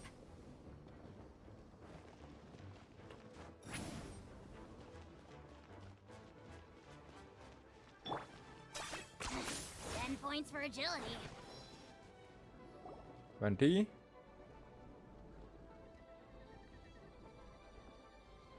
Hey, Venti! Shoot, someone's coming. Help me, please, someone help me. What's with the freakout? It's just us. Ah, perfect, I can drop the act. Sorry, thought you were regular citizens. It's about time. I think we can proceed as planned. I agree. Although it's been a while since I dealt with something this big, it's going to be pretty exhausting. Don't worry, I'll treat you to a drink for your trouble. Ha, just what I wanted to hear. So, these two know the other's identity then? People can make new friends when you're not here, you know. We're not here. Monsters started surging in from Dragonspine during the trial. They soon became agitated, likely in response to the core coming under pressure. Still, I never expected those monsters to have become this advanced. The power of evolution cannot be underestimated, especially considering the fact that Durin absorbed the previous imposter. Wait, so what about the map? And the missing bodies? What the witnesses saw was true. I did hide those bodies. As I monitored the situation on Dragonspine, I noticed that many who ventured there came back different. Some were under the influence of Durin's power, but the less fortunate ones had already been devoured by monsters, who then assumed their appearance to infiltrate the city. Most of those who were replaced had no close relatives, so when their behavior changed, there was no one to notice. The monsters used their disguise to get close to people. I eliminated 2 who attempted to attack. What about the remains Diluc found? Did they belong to one of the victims? Yes, the monsters slowly digested their victims. Sometimes they even left behind body parts to aid the transformation. All that remained of the first victim was a few strands of hair, and the second, some teeth and bone. The only bodies Albedo destroyed were the monster's mimic forms. Then he buried whatever remained of the victims to put them to rest. Well, someone had to do it. Besides, I managed to gather some vulnerable data on the putrefaction of the bodies. After we defeated the doppelganger Whopperflower on Dragonspine, we promised to tell each other the story, remember? You told me a story of a gardener. I remember. I'm glad. Then you remember what I told you about Subject 2? In this pursuit to replace Subject 1, he transformed the Whopperflower into Subject 3. So there was another imposter on Dragonspine that day. Yes, that would be Subject 2. I confronted him and buried his body on Dragonspine, so you see. At one point, there was something hidden in that hole you found. But Durin is becoming more revitalized by the day. Under the influence of his power, the monsters dug up Subject 2's body and returned it to Durin's stomach. Durin absorbed the failed creation along with his knowledge and way of thinking. Ever since then, all creatures spawned from his power had the ability to transform their appearance. Humans who venture into Dragonspine for too long are also bound to fall under Durin's influence, but those effects don't show themselves right away, and the extent of to which a person has been affected is hard to perceive. You saw it for yourself, didn't you? All the people acting strange. Those are the same people who just tried to break into the Knights of Favonius headquarters. Huh. Durin's power remained dormant within them until finally it surged to the surface and seized control. That was also our goal. If we could force a situation where the imposter had no choice but to unleash that power, all those under its influence would become violent, and thus we would know who was affected. Wait, so what do? We can't go around hurting innocent people. That's why I'm here. It would make me look bad if I just lazed around after promising to help. We will use the power of Anemo to restrain them for now. Then should give the knights the chance to subdue them without harm. A specialized team will deal with them later. Alright, that's the long and short of the situation. It's time to activate the thing, right? Yes, so if there are little secrets other people should know, my identity, for example, keep it to yourself, okay? Alright, this should do it.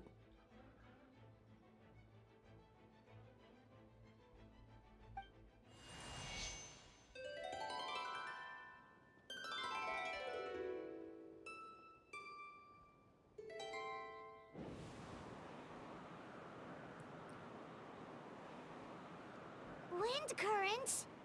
Paimon's never seen this many. There should now be wind currents across the whole city. Everyone, can you hear me? Loud and clear, all units. What's your status? All good. We have enough manpower to provide support.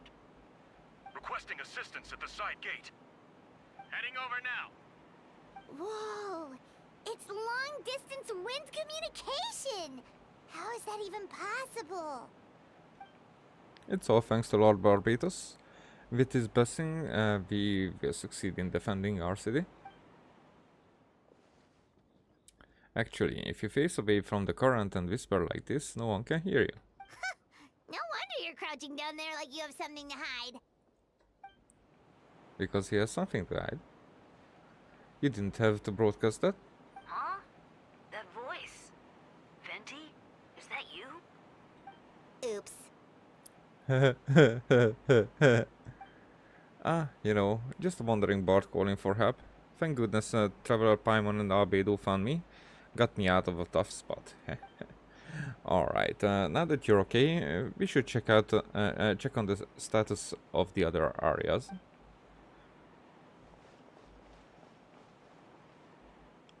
Thanks, friend. May the animal Archon protect you.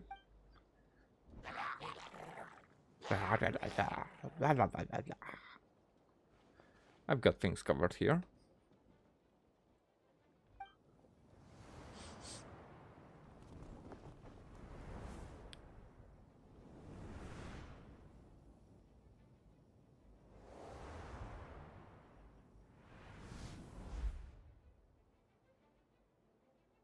Huh, I don't like being in the middle like this, especially on a bridge. Oh, look who it is. Get back. Phew, that was a close one. I suppose thanks are in order, Master Diluc. I appreciate the help. No need, I didn't intervene to save you. It was for my own convenience. You were in my way. Oh, well, let me get out of your hair, then. I suppose we could work together, but you would just melt my ass anyway. Suit yourself.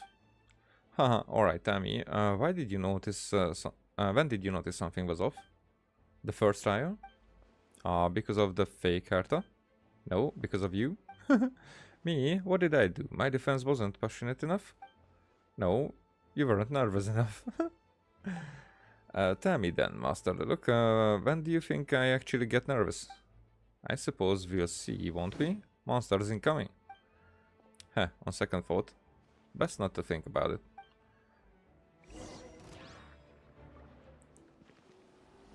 Verdict is...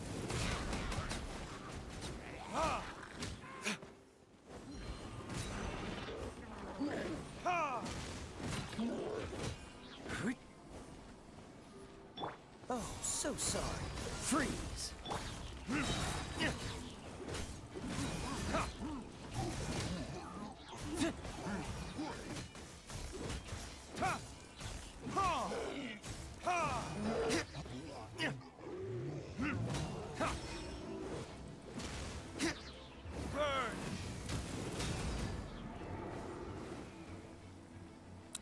This one will be frozen in time.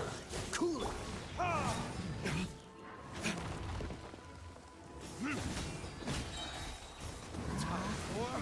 Retribution! Oh.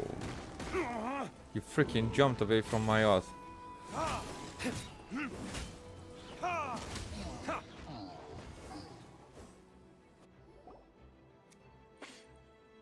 over there! Diluc, Kaya! Uh-huh. If you had time to make it out here, I'm guessing the other areas are secure. What? We can't be here because we care? Maybe this was just a closest spot to the city gate. Maintaining control over the main road means maintaining control over the battle as a whole. You made the right choice. So what's the status over here? All under control, don't worry. My trusty civilian volunteer and I have this area covered. I think you mean the man who had the title of cavalry captain before you. We don't have to bring that up. Well, keep up the good work. We'll go check on the status of the other locations. Good luck. Oh, and I wanted to thank you for what you said in the court. If I'm not mistaken, you were on my side by the end. Huh, believe me. He's had his suspicions since the first trial. I suppose it just didn't feel right to believe that someone who helped me in the past could be a cold-blooded killer. Aw, that's so sweet! Yeah, cute. Thank you for trusting me and for choosing to fight alongside us. As for you, Kaya, good work as always. We'll see you soon. Of course, stay safe.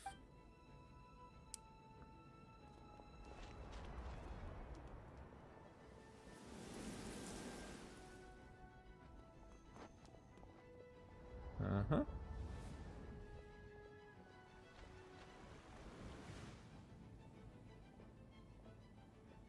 Oh, it's Windbloom again.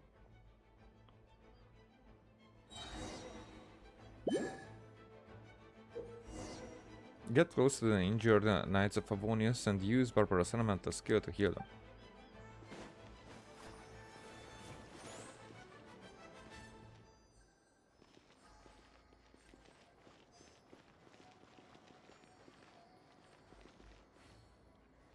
Okay, so I have to basically touch them.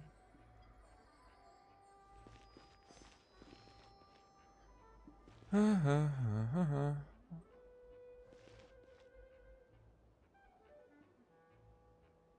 Yep. protect us. I cannot do it continuously. Oh, okay. Alright, you should be on demand. Thank you so much, Miss Barbara. Things are still quite chaotic outside. It's best if you all remain inside the cathedral for now. You're not rushing back out to the front line, are you? You're still injured. Don't worry, Miss Barbara. I'll try not to put myself in harm's way. I can help with the logistics from the back. Well, maybe we can give you a hand. As you said, the situation outside is chaotic. Uninjured parties should not be left unattended. There are others here who need to get back to the front lines. So I'll escort you all myself. Of course. Thank you, Miss Rosaria. Just doing my job. I leave the cathedral to you then, Barbara. You can count on me. I don't really know how all of this started, but I do know that Jean and the others have been preparing for this for a really long time, so I think everything will be alright. No, it has to be. Did I catch you at a bad time, Barbara? No, not at all. Did you need something? I just wanted to tell you that over the next few days a lot of things are going to happen in Mondstadt, attacks and fighting, so I need you to take care of yourself. Huh? How do you know? Albedo warned us in advance. It has something to do with Dragonspine, and he's our authority on that region, so we should take him as take him at his word. Dragonspine, huh? So the city is going to be in danger? Yes, but the Knights of Favonius will do whatever we can to protect the people. But then, who will protect you? Don't worry, I look out for myself, I promise. Please, let them be okay out there. Sister Barbara, could you lend me a hand? Oh, of course, come in.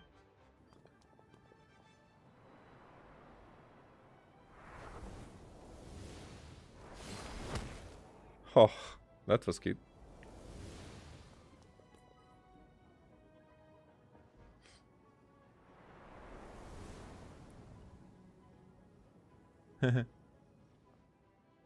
They're here, prepare for battle.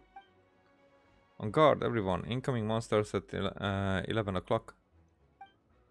Looks like we got 25 Hilichurs, 2 Blazing Axe Metachurs, and a bunch of different slimes. Prepare elemental countermeasures. Roger that.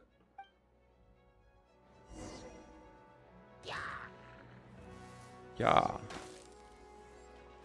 What? Can I do this? Nope.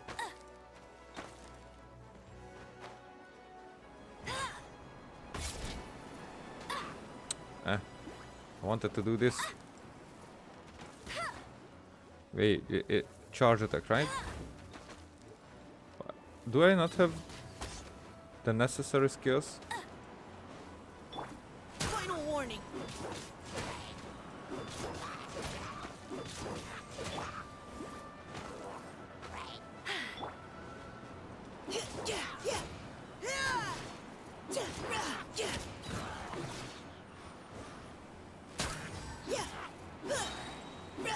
Leave the wounded to me.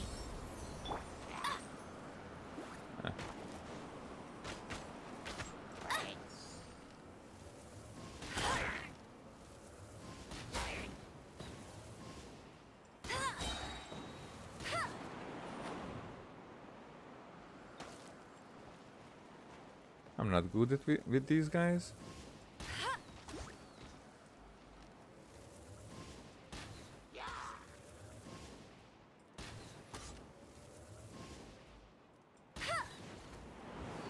Okay, come here. Hey! I'll race you there.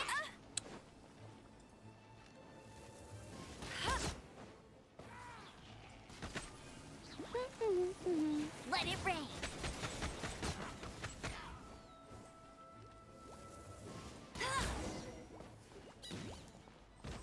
Even more? All units are now in position. Hertha! Ah, jeez, your voice scared me just now. What? Still caught up in the imposter incident? I thought you knew about the plan.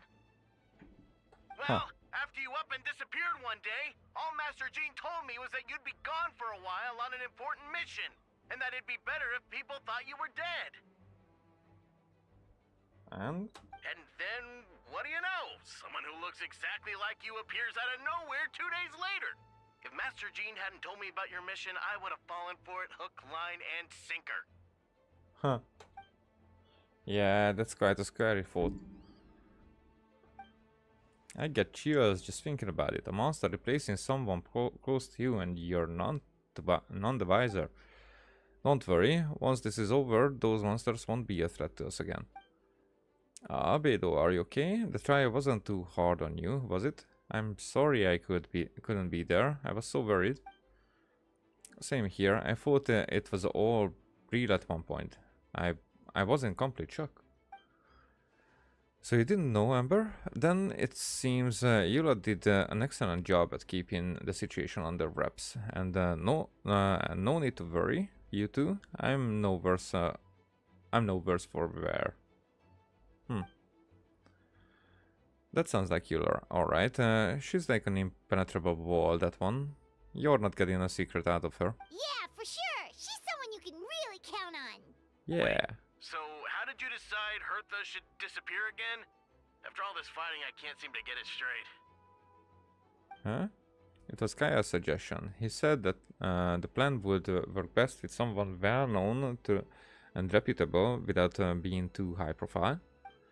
Naturally, Miss Hertha was the perfect choice. We needed to leave a hole in our organization, so she came up with the idea that she would disappear. So that explains the rumor that someone had fallen during the mission. Of course, it didn't take long for that to get resolved. No, because the imposter fell right into our trap. It was all part of the plan. First, we spread the rumor that Hertha was missing in action after some kind of incident. The news came from Kaya and Hertha's direct subordinates, which was important because we needed it to be credible.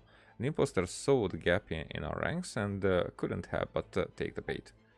It didn't take long for the fake Hertha to appear on the night's patrol route, claiming to have survived her mission. When did that happen? Over 6 months ago. The fuck? Now that's... okay. Okay. I thought like maybe this week's. Whoa, so this has been a long time in the making. Yes, and our enemy was more meticulous than what we expected. Monsters have been searching for Hertha's body in order to protect the imposter's identity, which is a more advanced way of thinking than Subject 2.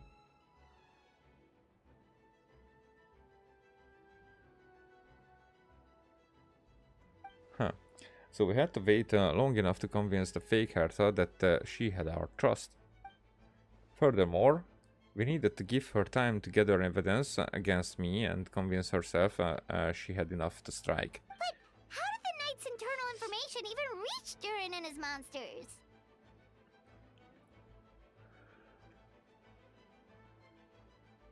Huh? There's an informant among our ranks. Huh. Don't worry, Barbet has already tracked her down. She doesn't have his blessing. And she can't hear what we're talking about right now. Honestly, this whole situation almost gave Paimon a heart attack. All those awful accusations in the first trial, and you couldn't even defend yourself! It was to be expected. I couldn't just reveal the truth.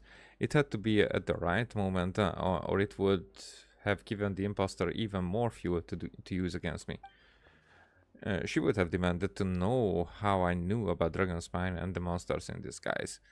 And if my true identity got out, the public's trust in me would have been gone. It was a trap, you see. Argue back and expose my origins, or keep my mouth shut and be seen as a murderer. Credit where credit is due, it was well thought out. Yeah, thank goodness we were able to back her into a corner. Indeed, and I have you to thank for that. Pétiné, you probably don't know it, but you've been a part of the plan since the beginning. me, but I didn't even know there was a plan. And for that, you have my sincere apologies. I know I kept you in the dark, but I had a reason. This might not sound intuitive, but I did it to make the plan even stronger. From the beginning, I knew I had to leave the letters in my office for a fair and independent reader to discover, someone willing to seek the truth. Naturally, I thought of you. I knew you would return to Windbloom, I knew you would agree to attend the trial, and I knew your sense of responsibility and justice as an honorary knight would compel you to start your own investigation. The fake Hertha subject too has met you on Dragonspine before. If she thought even you had lost faith in me, her confidence might get the best of her. The perfect time for us to strike. Albedo's right, you were part of the plan from the start. I hope you don't take offense at our decision to keep that from you. And please, don't be too hard on Albedo. He was just doing his best to look out for Mondstadt. Enough people were involved in the plan as it was, we had no other choice. The Honorary Knight and Paimon will always be friends of Mondstadt, we will never forget that. That means a lot. In that case, thank you for thinking of me, it was an honor to take part. It is us who should be thanking you, Honorary Knight. So that was something that everybody heard. You just now? Let's go to the side gate to check it out. But first, I step outside the courtroom and this is the first thing I see. I'm not sure how much more I can take. I'm not brave enough. Huh. I think you should give yourself more credit.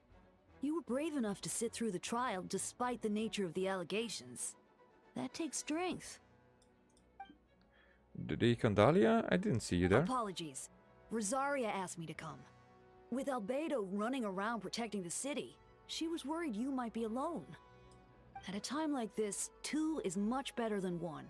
So let me help. Uh-huh. Oh, thank you. I didn't think Miss Rosaria even remembered me. Of course she does. She spent all that time monitoring Albedo. It's only natural that she remembers his most dedicated student. Oh, yeah. So after all this, I doubt Mr. Albedo's identity will be a secret, huh? Not to the higher-ups, at least. As far as I know, he shared that information with close members of his order long before these events. Huh? Perhaps I spoke too soon. You do scare easily. Oh, sorry. I guess I didn't expect Mr. Albedo to just reveal it like that. I'm sure he felt the time was right. Besides, you know the truth, I know the truth. It doesn't change anything, right? Right. When Mr. Albedo told me in the library a few days ago, I was pretty shocked. But more than that, I was amazed. Not afraid? No, not afraid. I trust my knowledge and science, and I trust in Mr. Albedo as a person. I just noticed, Deacon, there aren't any wind currents around us. We lucked out on that front. Otherwise, that conversation would have been for the whole city to hear. That's how it works? That could have been so embarrassing. Okay, optional objectives. That one is the main one.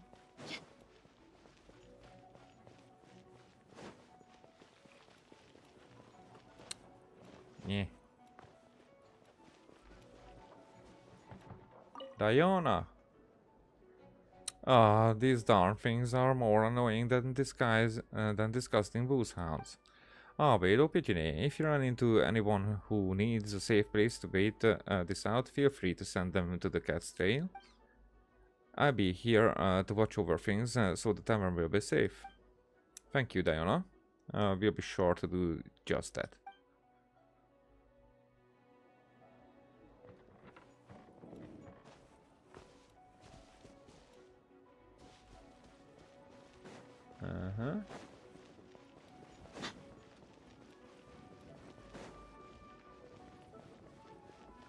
There has to be something here.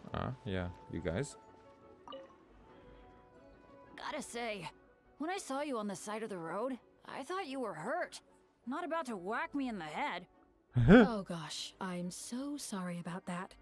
I was trying to run away, but I just couldn't keep going, so I pretended to be unconscious. Thought I could at least land a surprise hit on a monster that way. I get it. That's a pretty common tactic.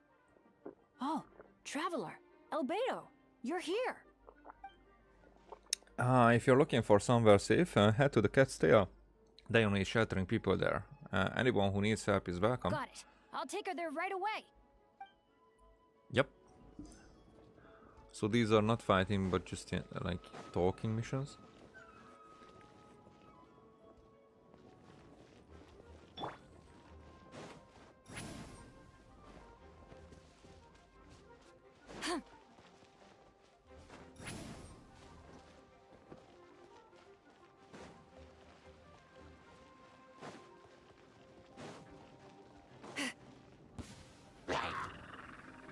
Oh, Noel.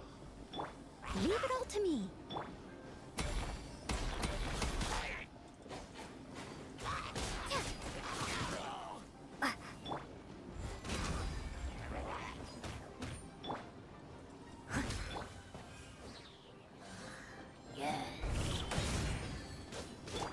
Coming to be. Steady as stone.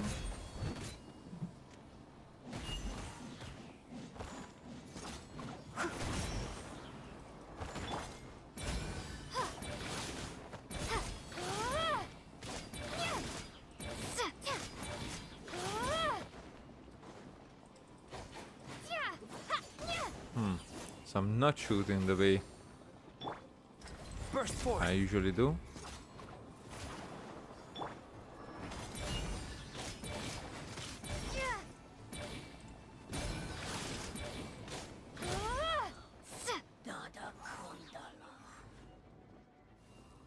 Thanks for the help, and that was over a lot faster than I expected. I'm sure you have places to be, so don't let me keep you. Rest assured, I'll keep the people around here safe. Be careful out there, I know victory will be ours. Victory will be ours.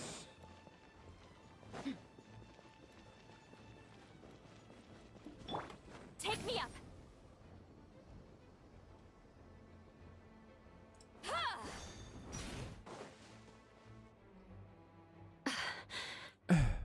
It's all my fault. I knew Clea was fast, but disappearing like this? I only lost sight of her for 1 second. How am I going to explain this to Albedo? Explain what? Rare to see her like that. Albedo, Traveler, Paimon. What brings you here? What you just said. We are providing mobile support across the region. Was there something you needed to explain? You can tell me anything. I hope you know that. Yeah, plus we kinda already heard what you said, so... Just tell us, there's nothing to be afraid of. Clea, she disappeared right under my nose. I'm sorry. I'm doing all I can to find her. I see. Please don't beat yourself up, please. Wait! Something's coming this way, and it doesn't look pretty! Alright. Fighting first, conversation later. She was right next to me, and the next thing I knew, she ran off somewhere. I swear I only lost sight of her for a second.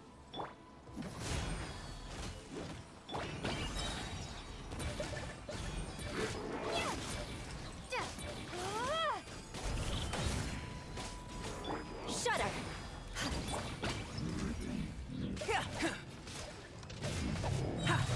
Those bombs. I see what you mean. She's not to be underestimated.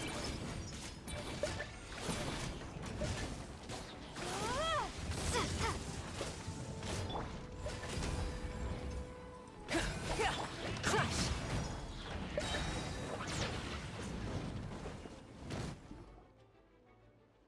We won!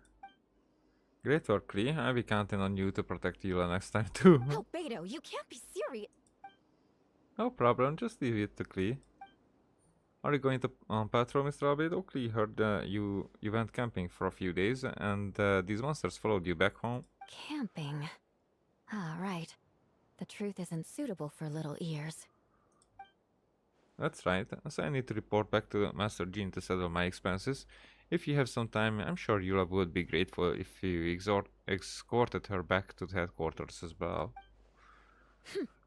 Of course. I place myself in your capable hands, Spark Knight.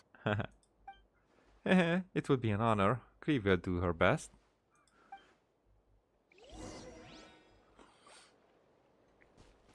Return to the center of Mondstadt.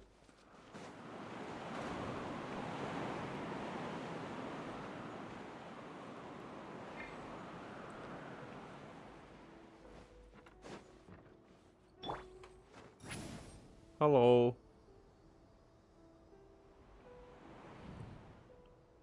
How you doing? Well, this is the center of Mondstadt. But then I'm way too high. Not in that way. I didn't mean it like that. That should be it for now. Good work, everyone. How did we fare injury-wise? Good. Our preparations paid off. Injuries are few and far between. I have the full record here. Wonderful. I review it in a bit. We're back! Everyone alright? Amber? Amber? Yep, right as rain. We're back. Klee kept Miss Yula safe the whole day. The whole way. Whatever. Same shit. Yeah, I'm basically just playing the stories as usual, and now that some voice actors are not present, I have to read their lines instead of them. That's amazing, Klee. Yula was lucky to have you. Looks like we're still missing a few. Reporting back, Master Jean. Mission complete. Good to have you back, safe and sound, and great work, everyone. This operation could not have happened without you all. Your leadership is what made it possible, Master Jean. It's been a busy few days. You should take a well-deserved break. I mean, so we finished with the entire thing? I don't think so. I will, but I believe you deserve one most of all. My work isn't finished, I'm afraid. I have a few loose ends to tie up. Loose ends. Yes, of course. We can talk about it back at headquarters. Traveler and Paimon should be there too.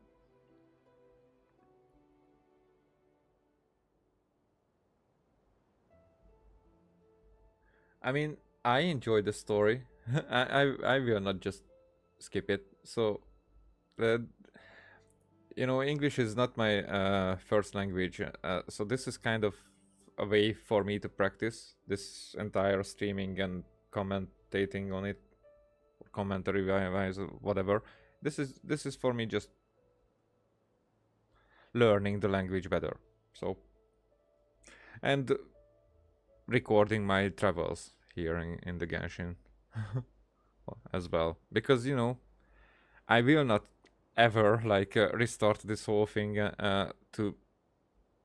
so this is the only way for me to rewatch if I don't want to watch other people to play with it. So because it is my experience, so I'm doing my way. I'm from Hungary. And where are you from? Alright, everyone who has finished their work should head back to their quarters or to the church to get some rest. Wanna come with us, Klee? We can drink some tea and eat some freshly baked moon pies. Yes, yes. Okay, some conclusions are in order, I guess. Hi, everyone. Venti, thank you for everything. I know there were difficult moments along the way. Okay, is someone going to tell his identity while standing in the wind current? Oh, well, wait, does that mean you saw me running for my life? Oh, no, apologies, just forget I said anything. Haha, just kidding, but you're right, it was tough out there. I almost lost my hat to the wind several times. Ah, India. That's cool. Then for you it's more like in the morning. For me it's just past midnight. Any notable information on the wind? Of course, I was out on the city wall for quite some time. I heard all sorts of things. As for something notable, well, I picked up on anxious voices and the child's anger. Child? Yeah, 4 a.m. That's not much before I usually wake up on work days. So yeah, for me it's closer to morning than during the night. But then I guess that you have not gone to sleep yet. Probably. Durin has been isolated for centuries, but absorbing Subject 2's emotions allowed him to understand certain truths about this world and his existence, including the fact that he is no longer Mother's only child. Or her most perfect creation. It's obvious he found that fact difficult to accept. The emotions he felt in response were quite genuine and, dare I say, human. Huh. If I eliminate the perfect creation, I will be the only child the mother needs. This mindset arose out of Durin's instinct to compete and survive, and came to dominate all those around him. But why would he... So, I didn't know that Durin's motive was to be the only child mother needs, or the best one. Or like that kind of rivalry. I don't know much about Durin, actually. I know he went crazy. That was like about 100 years ago.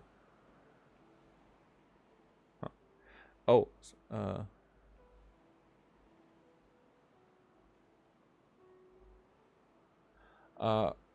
I guess CRG is college.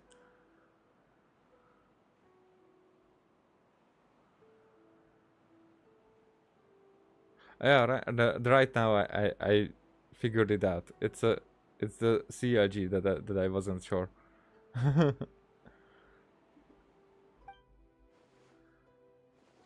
Of course, the absorption of Subject 2's knowledge allowed him to take a more intelligent approach, accusing me of murder. I do understand, it's just the college was something that I did not know about.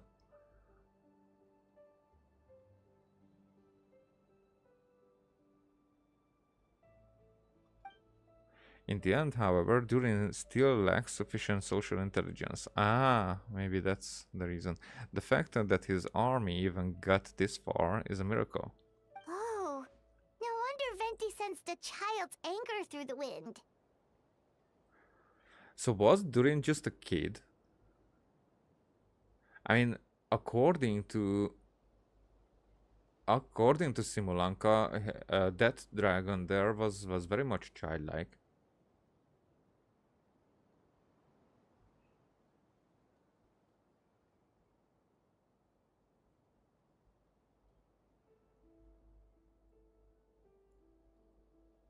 Huh.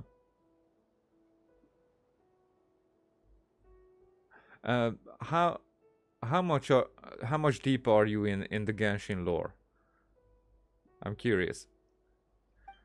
That same feeling, it's close.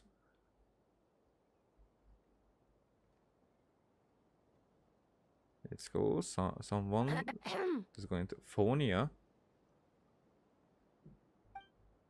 Ah, Miss Phonia, here to make your report? Oh, nothing much to report, actually. You're one of them, aren't you? Is that so? During the battle, we were talking about your transfer to the 7th Company. You were in charge of patrols and post-battle reconnaissance? This time. How did everything go? Good. No problems. Short answer. I see. If you don't mind me asking, why did you come from that direction, and why are you alone?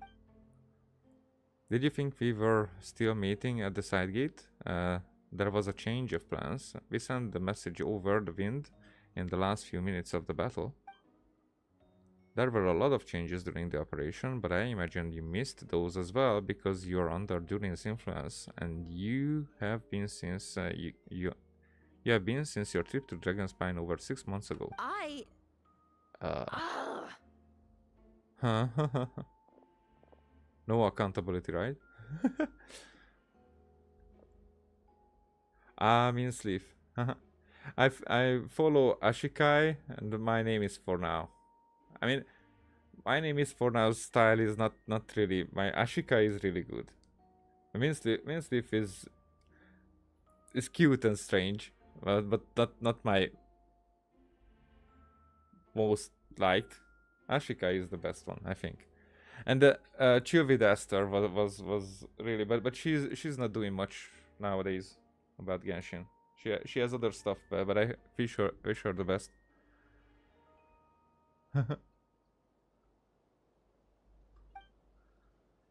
Don't move.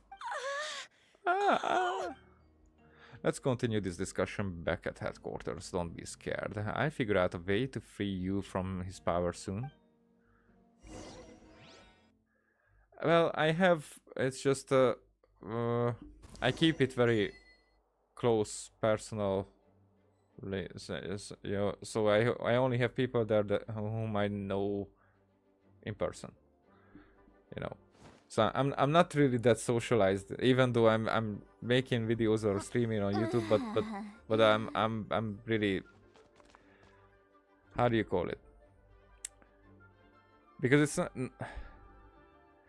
I wouldn't say that I'm an introvert. I'm more like a hybrid, but it's more like exactly in digital socialization is not my thing.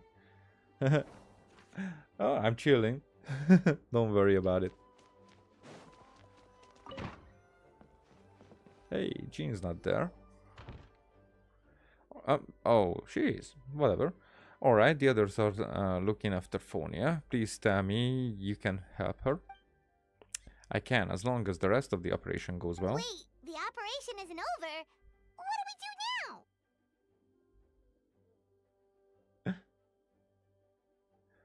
I'm not sure why do you think that I'm getting anxious. I'm having fun.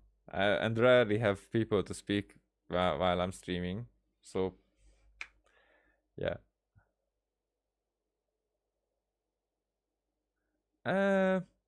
Sometimes. It really depends. For example, sometimes when there are like longer texts and reading that, I can really get into it and be very quick with it. And also my speaking style is more like a little bit faster with a lot of stops where I'm like gathering my thoughts. You know, I don't have trouble with it, but I'm not sure that listening to it is that comfortable than like speaking this way.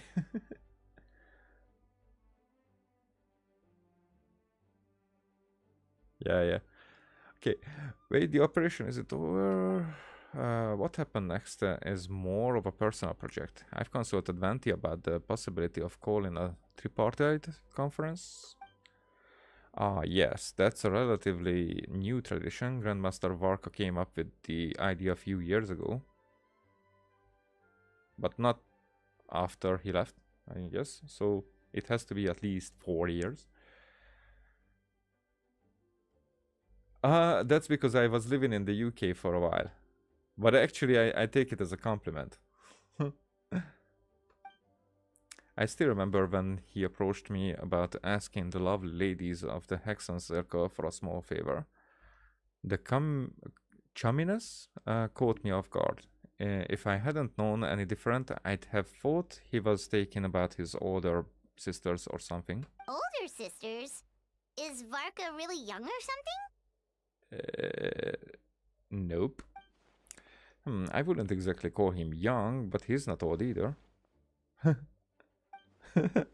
He's the type to crack a joke at every opportunity, so whatever age that is. Indeed. Anyway, the tripartite conference, I guess that's how you pronounce it, is a gathering of 3 parties: the Hexen Circle, the Anemo Archon, and the joint forces of the Knights and Church of Favonius.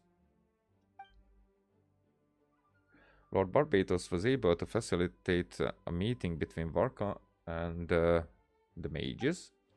Varka is quite a way with words, so he was able to gain their favor and convince them to agree to a very important request. Namely, that in Mondstadt's greatest time of need, the mages would return and lend their aid to our nation. Yes, and now I have a request of my own, so I need the conference to convene once again. Venti, if you would. Of course. Petunie, pass me the Dodo communication device. Huh? You're gonna use that thing to call them? I mean, definitely. Just watch and learn. Okay, I think this should do it.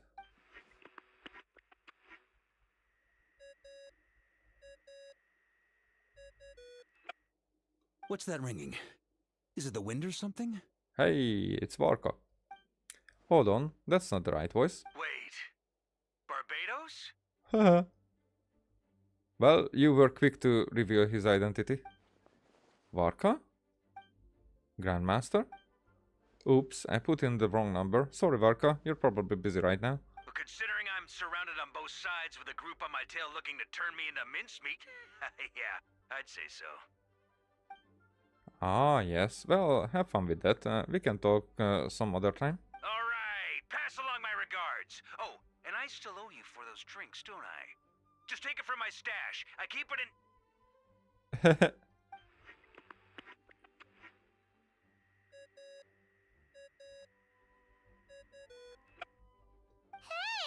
He was just about to tell us where to find his secret stash! Don't tell me he hid it beneath the great tree of Windrise. That seems like a bit much.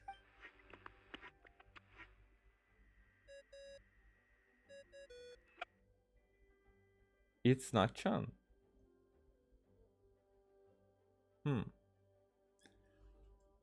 I never heard about that one. Hello? Who is this? Hey, who is this? Greetings, Miss Alice. It's Venti. Venti? Nope, it doesn't ring a bell. You're really gonna tease me like this? Fine, it's Barbados. Apologies, just a bit of fun. What can I do for you, dear Barbados? You still remember the tripartite conference, right? I'm calling on behalf of a friend. He's asking for a meeting.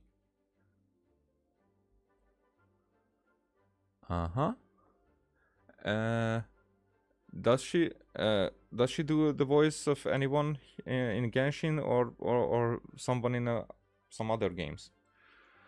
Oh? And which brave soul is it this time? It's me, Aunt Alice. Albedo, captain of the Knights of Favonia's investigation team, requests a formal meeting with the Hexen Circle. And what is your wish, dear Albedo? I want to accomplish something unprecedented. How unprecedented. Something even your mother Rhine-daughter never accomplished? In terms of technique, no, but in terms of location and materials, yes. Okay, that makes no sense. For us. But for them, it makes perfect sense. You've piqued my interest. I'll be right there. Be right where? Here? As in this office? Hello again, everyone. Hello, Aunt Alice. I see you've turned yourself into a giant Dodoko. Darling, isn't it? It even has its own hat. She's unhinged. Wow, the attention to detail. Pleasure to see you all again. It's been a while. On behalf of the Hexen Circle, I hereby grant Albedo's request. I'm guessing you still need to prepare? Take your time. Just come find me at the long table when you're ready. Aw, that's nice of you. But where's the long table? I suppose it's just my nature, darling. Thank you, Aunt Alice. Before we set out, there's someone you need to meet. I head to my office. He's waiting for you there.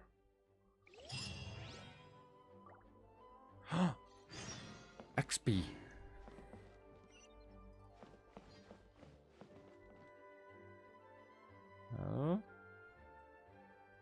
What are those places?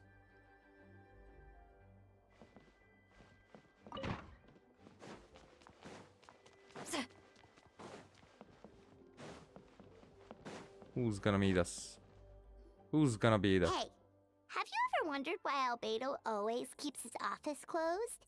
Paimon bets there's a secret snack stash hidden around here somewhere. Mm-hmm. Snack, right? Oh, Durin. Mini Durin. Hey, not so loud. Mini Durin? What are you doing here? Well, actually, I've kind of been helping you guys in secret this whole time. I tried tapping Paimon on the shoulder during the battle, but you floated away too fast. You were there?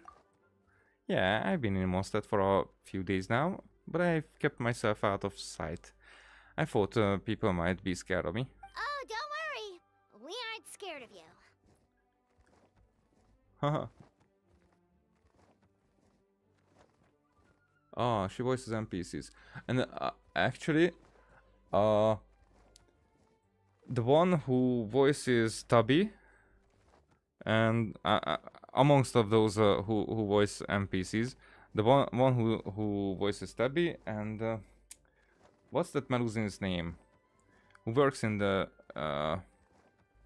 Palais Harmonia? Maybe not there. You know, Novelet's office. Those are the same ones, and the funniest dialects, I think. It's hers. It's really funny. Hey, thanks. So, what brings you here? Oh, is it Windbloom? There are a ton of fun games this time of year. Okay, you're so lost, Paimon. I did sneak off to the festival for a bit, even though I couldn't play the games because of all the people. I still had a lot of fun. But that's not why I'm here. Albedo and I made a promise to accomplish something great together. What do you mean? Huh? I'm gonna replace the Durin on Dragonspine. I'm gonna be the one who is revived and brought into this world. What? What? Wait, hey, stop.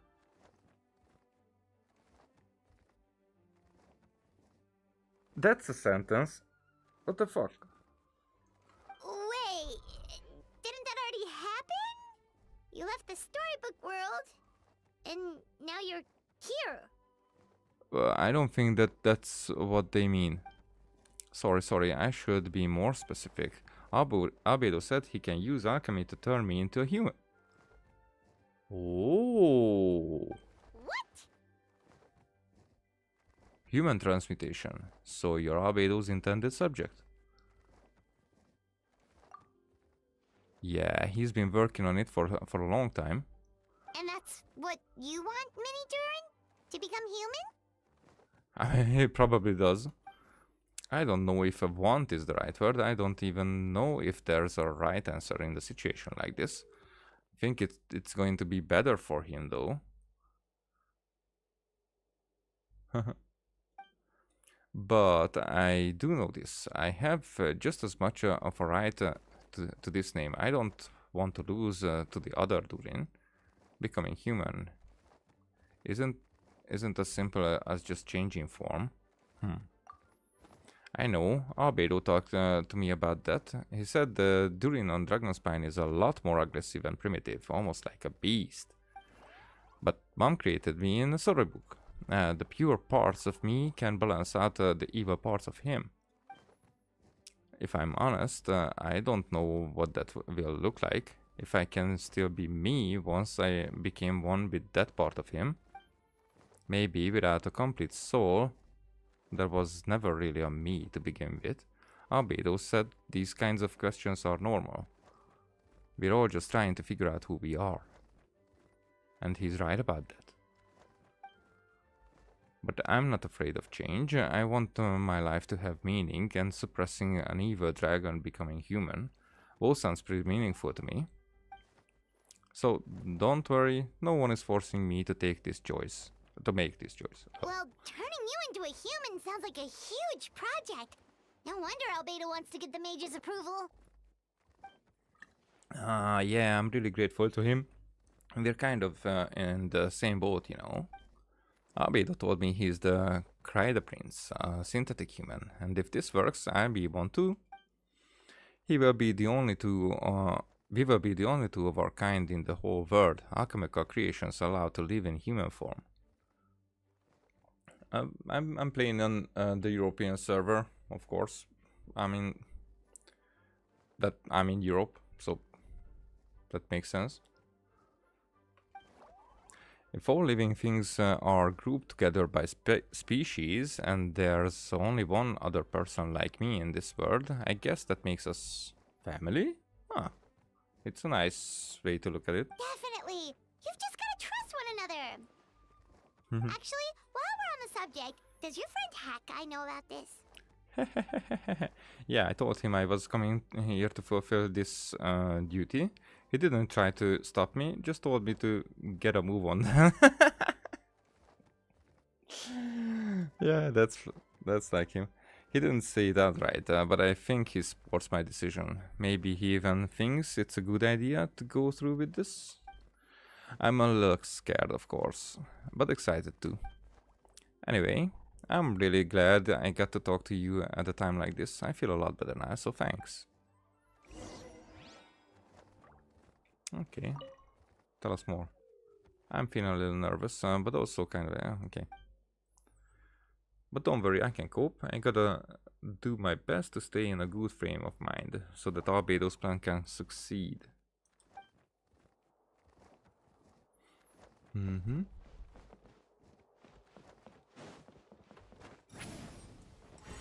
No.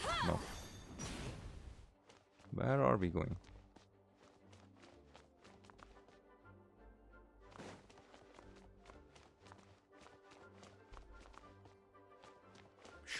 I shouldn't have. Nah. Not jumping far enough. But no, this is higher. Rise like smoke.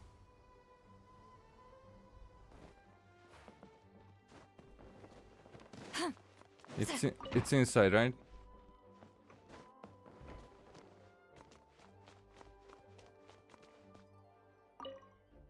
The mysterious room.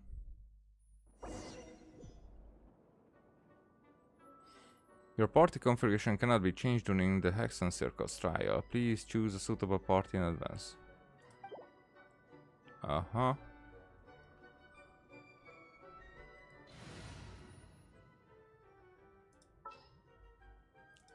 First...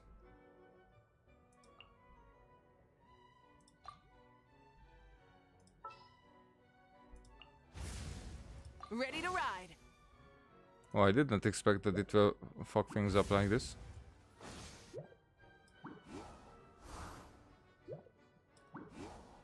So we need a cryo. What was there? A hydro?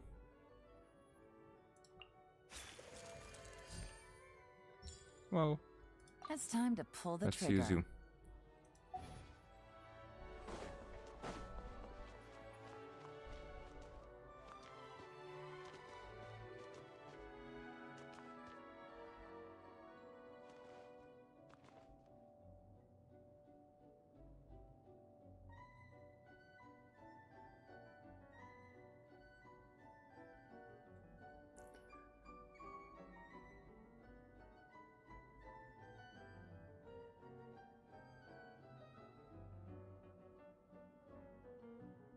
Going into a trance is risky for most people.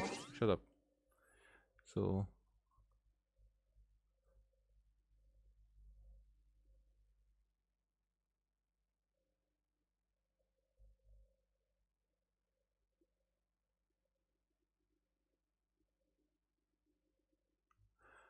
do you mean Karya?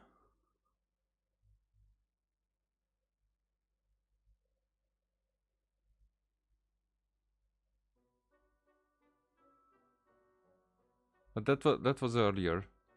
But still.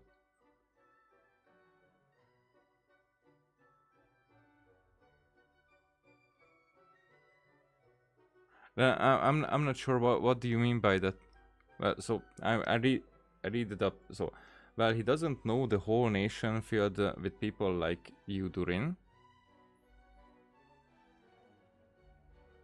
But with someone's power, and because of that, a whole nation had to suffer, but someone saved it by death.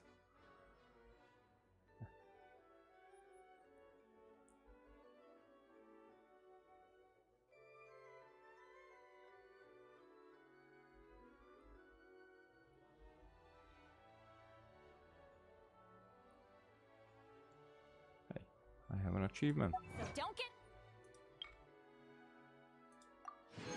The restless child. I don't have more. Okay. Any ideas? Okay, let's do this. Welcome, one and all. Please sit wherever you like. I mean, the table is turned in a way that I cannot. I should sit on the table. Whatever. So unspoken rules to be aware of. I don't want to unwillingly park myself down on some important lady's chair. I highly doubt anyone's going to mind where you sit, Lord Barbados. But thank you for being so considerate. I mean, what do you... Okay, so I'm not sure what do you mean about that? Because in Fontaine, the dragon was Elina's. But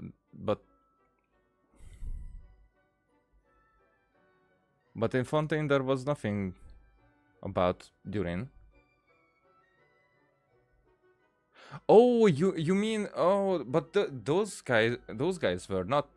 Yeah, oh, then I get the nut with alchemy. But they were... I get what you mean then. But it was like secret even for Fontaine, so how would other people know? You know. And also that oceanids were not like synthetically created, not even with alchemy. So they were like a hive mind first, and then Egeria decided that they should be able to become individuals. But for that, she basically turned them into humans. But you know, the humans' role was already occupied.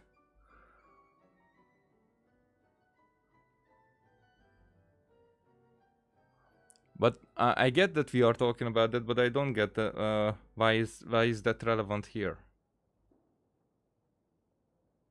I mean, that was a completely different method there. It's just that they also have a dragon, and they are also kind of unaware that it still lives.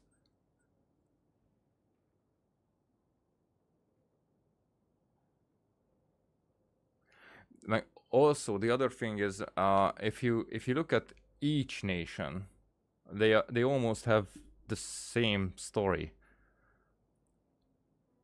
in just separated in different areas, a little bit of different. Here, so all of them have cataclysms. All of them, even their archons, share the same story. Like we don't really meet exact archons, and even Zhongli, the only one who is like the original, he also has not doppelganger. It's like he also opted out as if he is dead. Like all of them have an alter ego or something.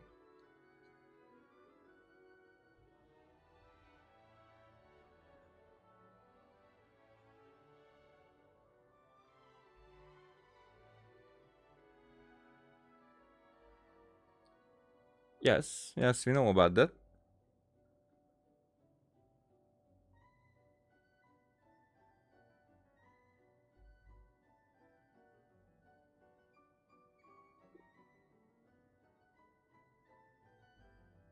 Yes, I get it, but that was now that's an interesting part, because it could be speculation, of course, but it could be that it wasn't that Egeria angered the heavenly principles, but it's more like the heavenly principles had no other choice because their hands were tied as well. You know, it's more like a consequence of Egeria's actions is. Think about it the same way. Some people think that a black cat running, crossing the road ahead of you means bad luck. But if you look at from another perspective, there is bad luck coming your way, and because of black cat crosses you, it's like a warning that bad luck is coming.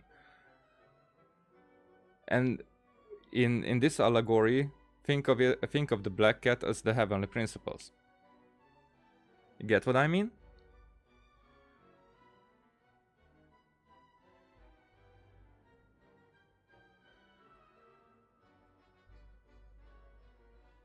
Because I still think that the heavenly principles is corrupted and under some kind of influence. I really think that when we get there, we will realize that, okay, the heavenly principles did the right thing to stand in our way and stop the twins from leaving Tevat, because the twins were needed here. Maybe, but we don't know. We will find out when we get there. Jean didn't fancy tagging along? A lot happened in the city today. If she left, there really would be no one around to lead the Knights of Favonius.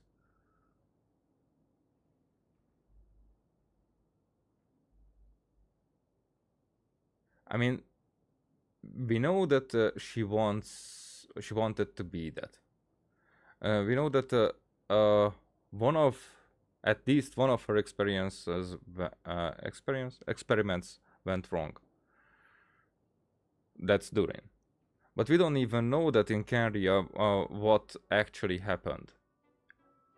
Because the five sinners, as we know it's always there's a turn in the events that figure out later that it had to happen that way.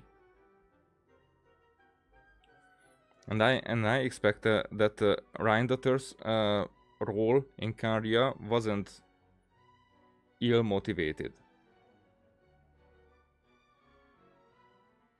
But maybe I'm putting too much trust in these kind of things.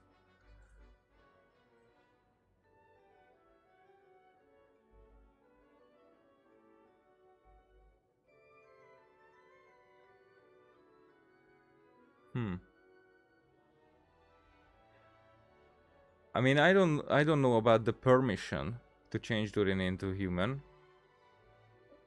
because if what I know is that there is probably a method to do that, but we don't know exactly that.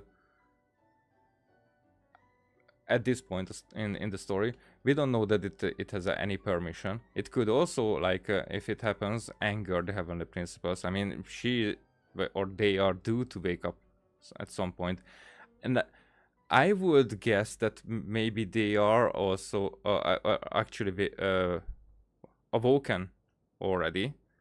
They are just kind of preparing, like kind of trying to get to know what happened in the meantime. I expect that to be the case. If not, then okay. I'm just speculating. I don't know it. It's just that would be fun if we would realize that the heavenly principles is actually amongst the characters that we know already somewhere. Fucking things up.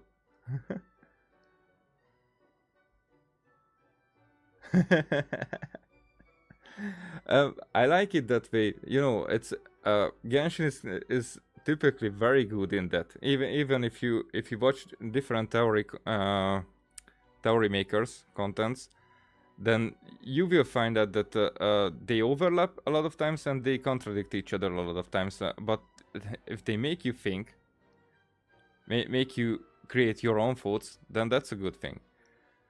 it cannot be just I'm very much easily influenced when they come up with good theories, and I go with that.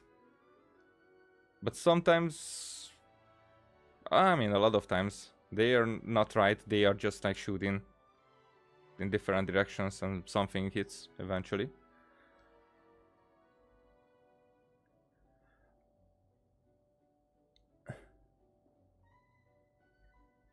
It's I'm not sure that cursed is the right word. Because, you know, the thing is that Egeria, I mean, that's why I would say that I think Egeria was warned about the Oceanids turned into humans, that it will not end good. It will bring up a cataclysm, and because there was fossil ore amongst the Oceanids that Egeria like transformed or cooperated with very well. When Egeria died at the cataclysm, they could start this plan to save the Oceanids, and they save the Fontanians, more like, not the Oceanids. Save the Fontanians from that cataclysm, because there she found a way, because she was very smart. She found a way how to do that.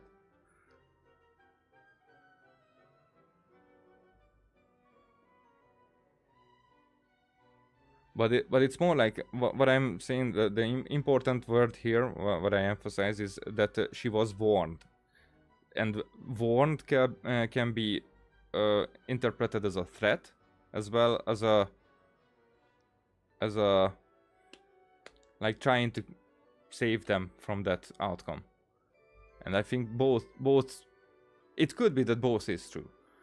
Maybe the heavenly principles expected themselves to get worse. As we see, the abyssal corruption is something that can happen instantly and can happen slowly, like allowing people to change. And someone with that great of a power, I don't assume that it was a quick turn. Or what has to be done that she's not going to be, or they not going to be turned entirely. Maybe that's why she's asleep.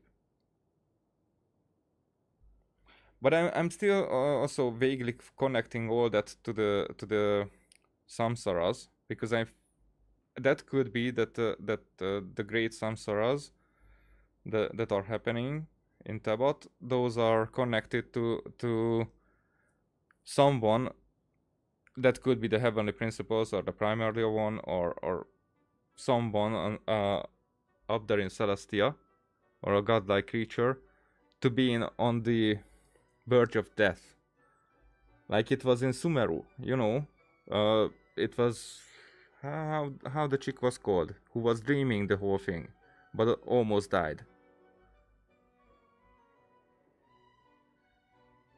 You know, and because what Genshin does is each time shows us methods that will be methods about how this world works, and how it's in connection with Celestia. And as we learned first in Sumeru about the samsaras, and then after that we realized that the entire Tebot is in a samsara. You know, we learned that there could be another creature standing in place of an Archon. And then we got that like 3 other times. So yeah, it's like foreshadowing itself over and over and over again. So that's why I'm thinking, if somebody was sleeping or dreaming that samsara to save someone from dying, that's probably what's happening in the entirety of Tebot.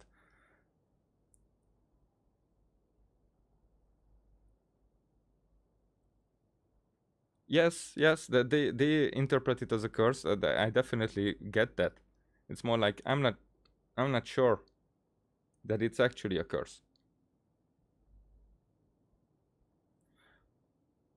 Because if evolution is the thing, it's more like the evolution could have ended there. Because if oh, it's more like what Anne was saying, you know, at the teacup discussion in Fontaine, that a prophecy is like how she was saying that, but really it was about the prophecy is just how gods see the way the things from the future and telling it to the past or something like that. But what I'm trying to get out of it, it's more like when Egeria was told from Celestia that transforming the Oceanids will end badly for the Oceanids, that they will die, because as Oceanids they wouldn't die, but as turned into humans they would die from the flood. But it's just because the flood, if they know about the flood to be happening, then it's a warning that if it stays like that, everyone will die, every Fontania will die. You get what I mean? So that's a warning that way. But if it's a curse, then that means that the flood wouldn't have happened, that it happens only because Egeria transformed the humans. But we don't know that. And that's why I see it both ways. It could be a curse, but it actually could be that a prophecy is happening and Egeria was warned. But she was like, I find another way. And she did. I mean, actually Fossalor was, but Egeria had an important part in that. You get me? So I'm not a theory maker, a theory creator about Genshin, but I have my own. It's funny. Okay, so a lot happened. All right, never mind. I was just hoping to treat her to some tea. So, tell me, Albedo, what is this outrageous and audacious plan of yours that I've been hearing murmurings about? I'll get right to the point. I intend to cure the evil Durin in Dragonspine. Oh? Oh? And I'd also like to request some alchemical regions from the Hexen Circle. Which ones? I'm all ears. First would be the flesh of that immortal monster from the Mara Jivari. The fuck? Interesting. What else? The other is a portion of the embryo left by my mother, Ryandotter.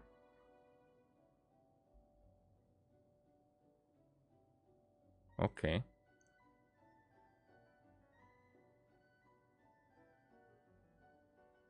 Ah, the raw material from which she created her monsters in the past.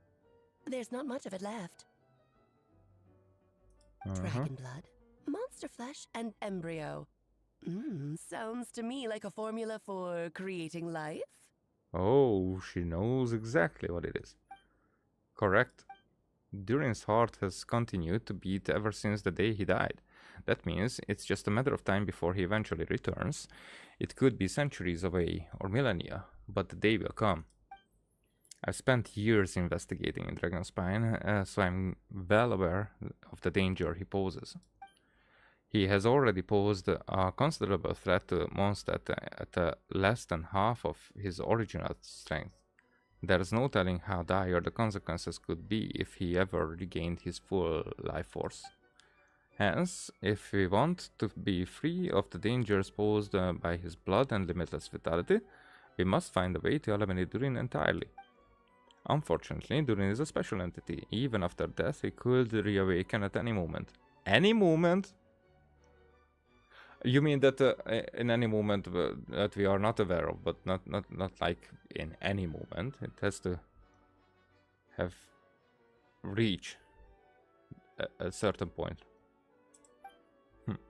So the solution is to kill him and then resurrect him in a different form. Upon resurrection, he will no longer be the creature he once was. In fact, he will no longer be a monster at all, because I intend to transform him into a human-like being. During the summer, Klee and I visited a fairy tale world called Simulanka. Yes, I was created by mages from the Hexen Circle, so I'm sure you know of it. Of course. It was even the home of one of M's children the other day. Oh, I see. Mm-hmm.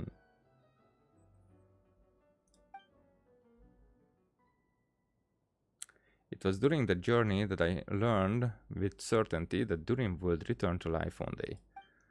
That experience inspired me. I met the pure soul M had created, and I knew if I wanted to change Durin's fate, he could be the key. Huh. To that end, I devised an alchemical model for the transmutation. The soul will come from the fairy tale dragon of Simulanka, the blood from the original dragon's heart, and the monster remnants from the Marajivari and the embryo mother left behind will form the flesh. The corrosive nature of the dragon venom and the heightened vitality of the monster remnants will offset each other, keeping the constructed body in perfect balance. A powerful side effect can be triggered when festering forces and life energy collide. In an alchemical setting, the results are sure to be nothing short of astounding. The glint in your eye when you talk about these ideas. You really are your mother's child. Mm-hmm. Do you see that as a bad thing, Aunt Alice? Of course not. To me, you're both extraordinary individuals. I find you fascinating. Mm-hmm. Is Anne listening? In any case, now I see why you asked Venti for help. The raw materials you seek are extremely valuable. The misuse of even the tiniest amount could cause unimaginable chaos. I'm curious about that. How much is it in this story? Of course, Barbat is on his side. However, how much is it the other way? Because we know that Venti has his own agenda. It's just waiting somewhere to happen. So it's like I scratch your back, you scratch mine.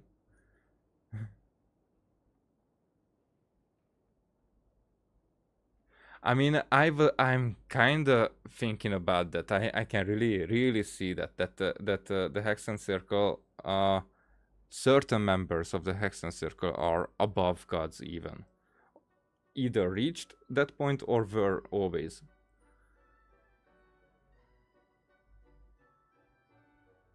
That said, we're happy to give you what you need. But there is one condition. You need to prove you can wield them. And so, you must pass the Hexen Circle's trial. I understand. I figured something like this might happen. That's why I asked Petunia to come along. Wait, I'm joining you in this thing? You're not even gonna try to talk me into it? You need convincing. I thought you'd want to keep an eye on me. Who knows what sort of outlandish things I might attempt without someone to keep me in check. Fine. I'm not going to argue with you. So you know our tricks, huh? Oh? Aunt Alice has always loved the spectacle. Any chance to witness friends come together to support one another? Well, success means little if you have no one to celebrate it with, no? No? Although, I'm afraid dear Paimon will have to sit this one out. What? Why? Because you're not fighting anyone. The Hexen Circle trials are no walk in the park, my dear. Besides, I already decided on the structure. And also, maybe your persona is more important to protect. You know, because of this circlet on above your head, you know, and the cape, and the floating, and the constellations. There's only room for 2 participants, I'm afraid. No more, no less. You understand, don't you, Paimon? Oh, don't be too angry with your dear aunt. Okay. You can turn off the charm. Paimon will stay behind. Yeah. Thank you for being so understanding. Then, whenever you two are ready, Interact with the chessboard on the table. It will guide you through the trial. I would definitely, and also I think way more characters in this game knows who Paimon and even the Traveler are. There are so many clues, and sometimes they are just circumstantial, of course, but there are so many clues that there are even events when you can see or you can like have this notion that they realize something is different, that for us for them we were just heroes until they realize something, and then after that we become very important suddenly, someone to protect and whatever. And also that's definitely some kind of superpower that the Traveler has, that everybody likes her.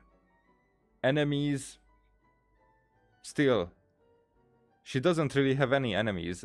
She's becoming friends with all of them, with everybody. It's like it cannot be a coincidence. It's her power that has to be. It's so funny. Sometimes the praising is even so overwhelming that it's like annoying at that point. Then let me make a formal request. Will you go through this trial with me? Of course, let's do this. Are you ready, Pitune? Just about. Then, my dear children, get ready for a taste of the Dodo King's magic. Yay. Woo.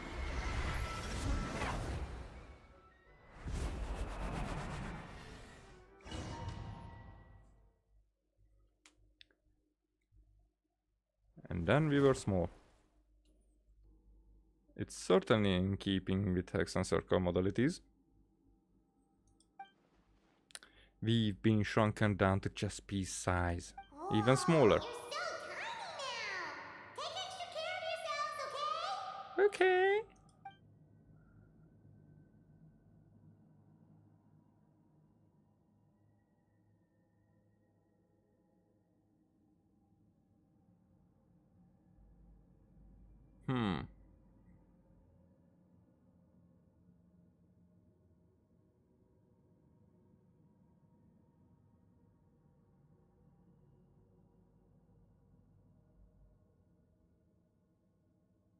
And what about the device? Because you want to make a point. I might not have made the connection back then. It's like the funny thing is that I did not get enough deep in the lore. I thought that the lore of Genshin, the most important is like on the surface, that there are deeper details or whatnot. But it was like 2 years after I started playing this game that I realized how deep the lore is. Actually, it's all under the surface. So I really missed out at the beginning on the how complex it is, and I was really just scratching the surface, or not even that much at the beginning with the longer word quests, you know, that are more important.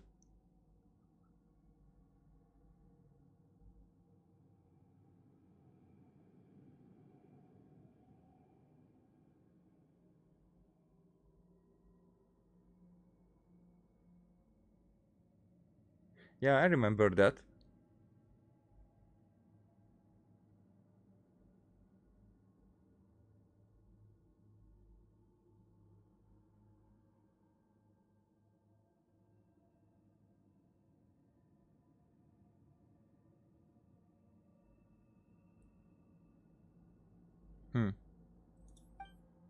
What is it?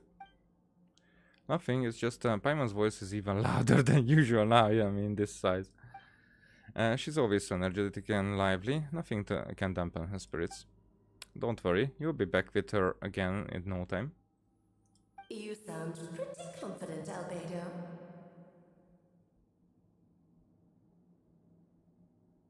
Yeah, pretty confident. It's like, I'm not sure. Because also I get that sometimes Paimon even seems like she's intentional, but I'm not sure that she knows everything. She definitely doesn't know who she is, who she really is, but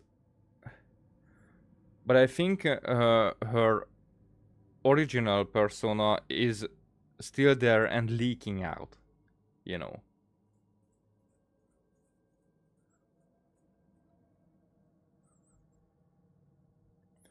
And I really think that at one point we will definitely lose Paimon as a guide.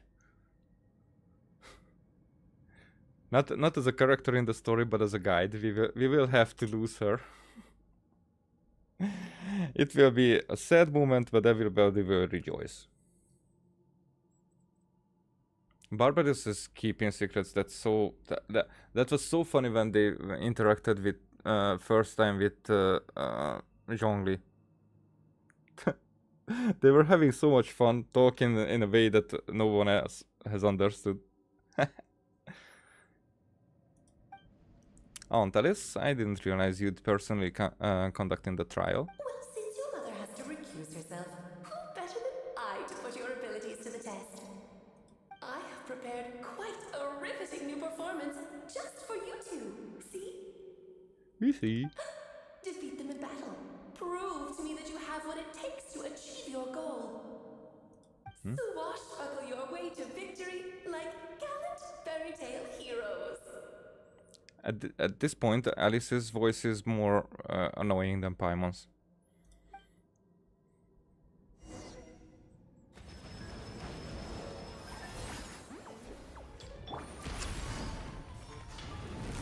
Busted. Here comes the catch. Rise with the sun! Target acquired. Feel this ancient power.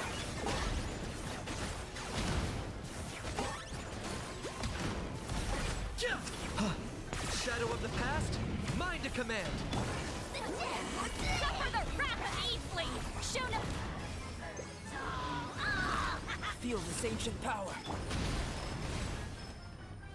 King and Queen should present a united front. Game's up from Silver. Fulfill our pact! Rise with the sun! Moments of birth.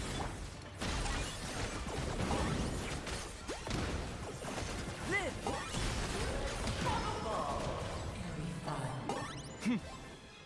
There. Busted. Okay.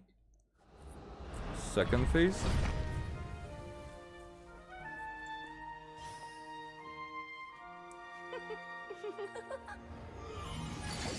Ugh, it had to be this form? A toy really doesn't suit me. This one doesn't. Well done. But this isn't over. I will now preside over the second trial. Stare straight ahead, and you will see things as they appear. But change your perspective, and you will see them as they are.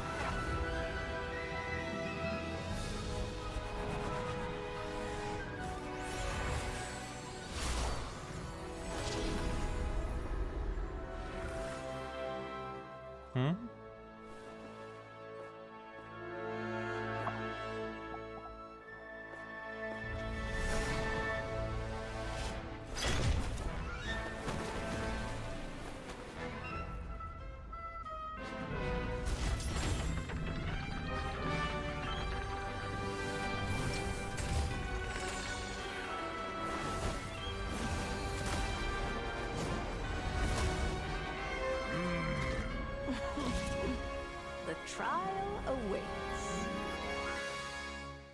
Alright. You guys are dead. Show no mercy! Only by turning the world on its head can we see its true colors. So, it begs the question, what do you see Oh, On the fuck. other side of this chessboard, pawns earned true freedom the moment they gained legs with which to run. So, in the spirit of Rheindotter, I prepared a little surprise for you. No need to thank me, of course. Just a small gesture of kindness from me, Barbala Trismegistus, to you. Oh, Albedo, you're always so charming and delightful. Great undertaking. Feel this ancient power.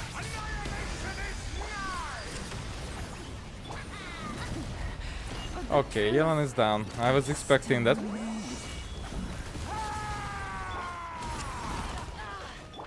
I got him cornered. Moment of birth.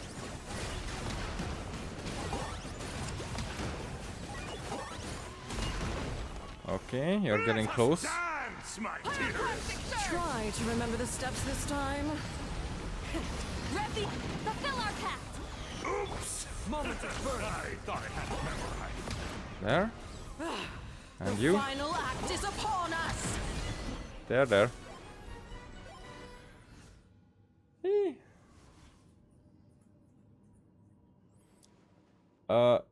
Yes, very well done. I will answer that about Kinich. That they changed the voice actor, but you know they used the original voice actor, at least as far as I know, for the lines that were already created for him, like the character lines.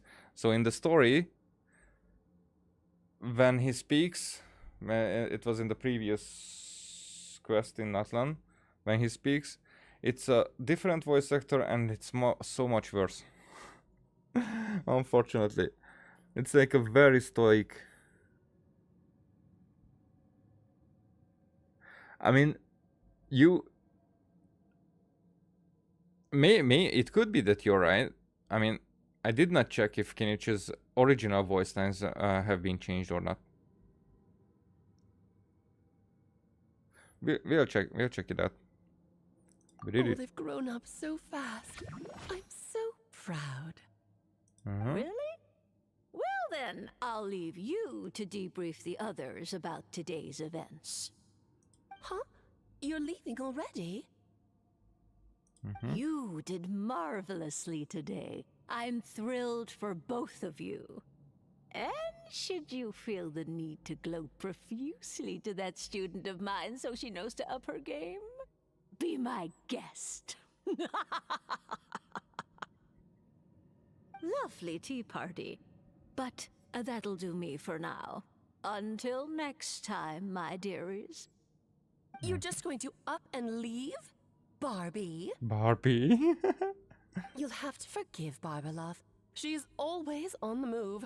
And she never says where she's going either. I think she enjoys the mystique. But if I had to guess, she's probably going for a walk. She's a very health-conscious individual. Barbie was satisfied with your victory. And so am I. Congratulations to you both. You can come back now. Oh, whoops. I need to turn you back to normal first, don't I? Oh.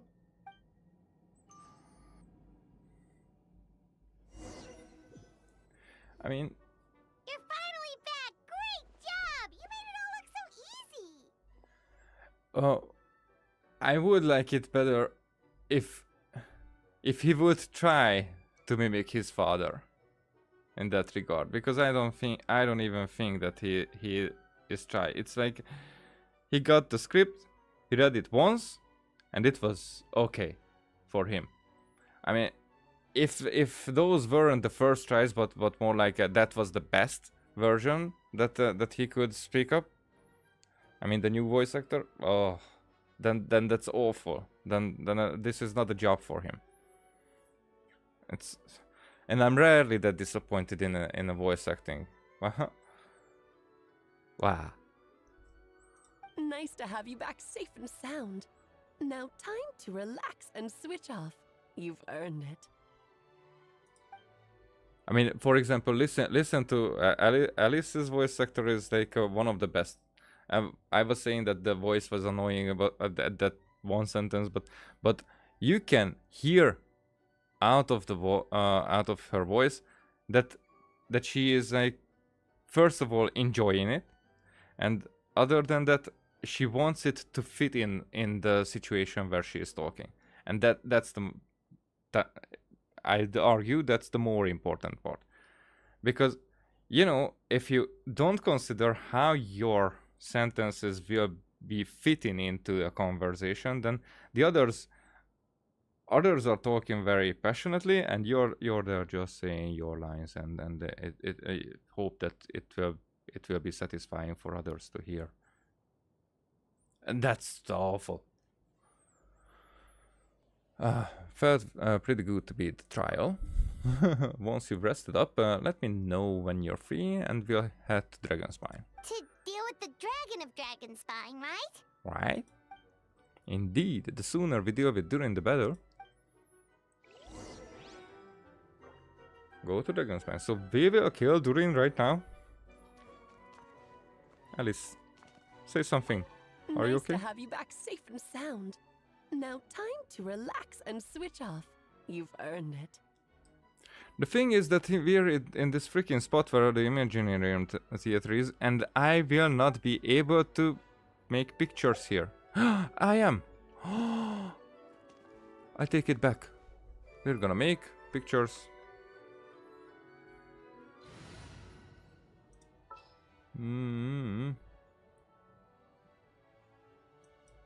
Definitely Klee.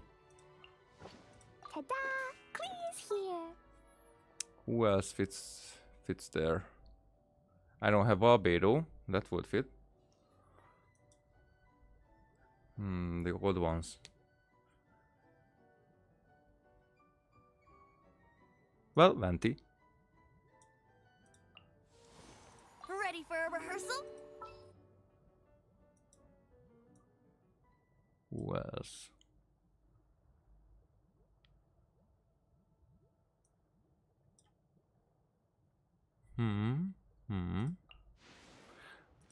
Lisa Are you and taking me out? Mona. Where are you at, Mona? There you are. This is how it must be. Alrighty. Mona first, because of the hat. Can we do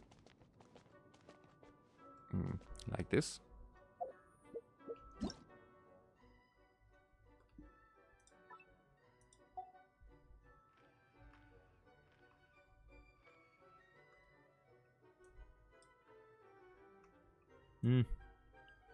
Here, I want to see both eyes. I did not prepare that it's going to be with the ass cheeks that much, but a little bit with the table.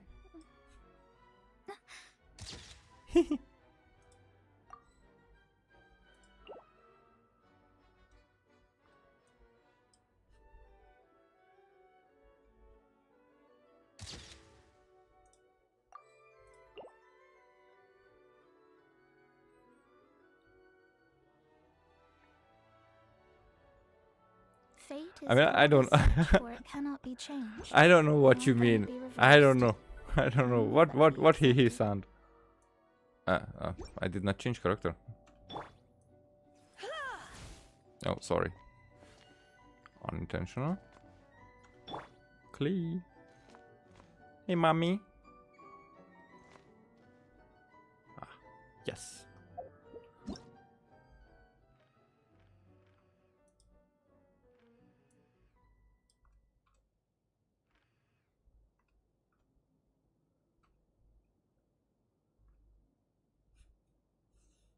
Dodoko? Dodoko, where are you? Oh. It's not okay anyway, so.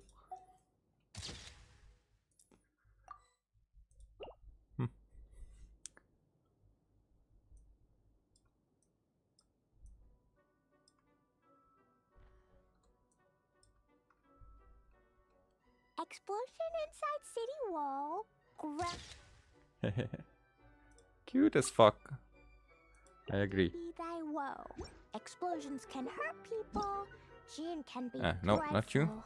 Okay. Mondstadt be Lisa is not fitting there, especially not in this clothing. But we are gonna do a Barbados.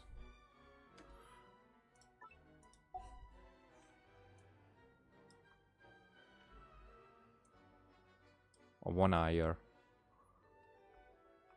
There. There. That's what I was trying to get. Okay. That was more than enough.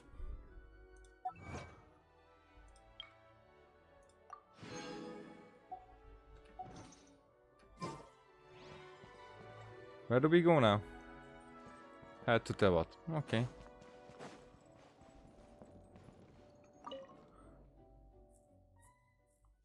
Yep. This was a quick photo session. Sometimes I'm taking way more time with it. But usually I don't have viewers then. Oh. Let's change the party back. Archon reporting for battle. I mean, I should do a quick setup. Second one, Kinich. Sitlali. Then... Well, anybody could be, but Traveler. Leave me alone.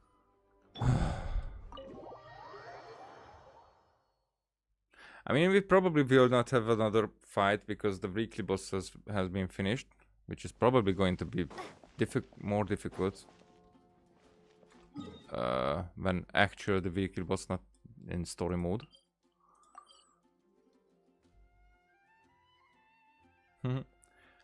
Alright, I mean, I usually in an update I stream like 2 or 3 times altogether.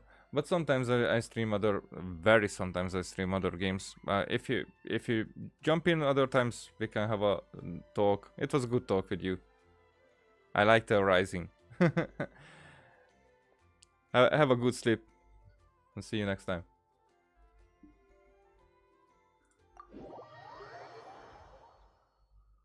Thank you.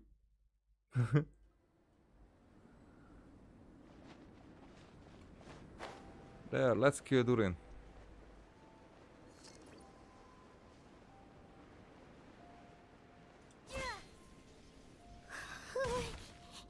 Yep, this place is as freezing as ever. Paimon's hands are turning to ice. Want to climb into my hood? You sure? Is it warm in there?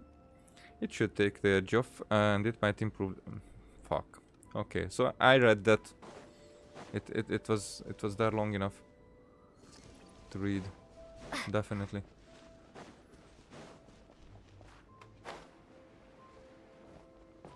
I wasn't here to collect these for a while. Ah!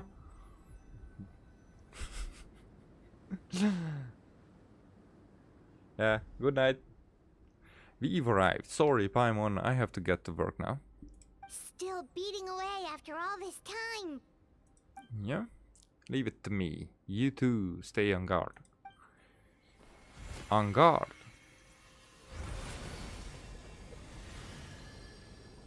He had like these red eyeliners-ish. It seemed like. Here. May Paimon ask a question? It's like asking Doctor Strange to include your aunt and your girlfriend and whatnot, but go ahead. You may. Who is Durin to you? Do you think of him as one of your kind? And is he a dragon, person, animal, or monster? That's a freaking Primo Gem that we see there. Just saying. Also, the same as his neck. It's gold Maybe I'm trying to make connections that are not even there. From an alchemical perspective, we're both artificial creations, but biologically speaking, we have no relation whatsoever. So to say we are kin would be categorically incorrect. Sounds like you prefer humans to dragons then. It's not so much a matter of preference. Rather, as things stand, I would say I belong to the class of human, albeit a unique category thereof, but then again, most forms of life in this world possess some unique traits. I am perhaps the most unique among humans, in that I am the only one of my kind. But soon there will be another just like me, assuming this alchemical project proves successful. I believe Minidurin already told you of his intent to replace the Durin of Dragonspine. After my conversation with him, he also expressed a strong interest in becoming human. It's a fascinating prospect, not to mention an extremely challenging one, but I understand why he came to that decision.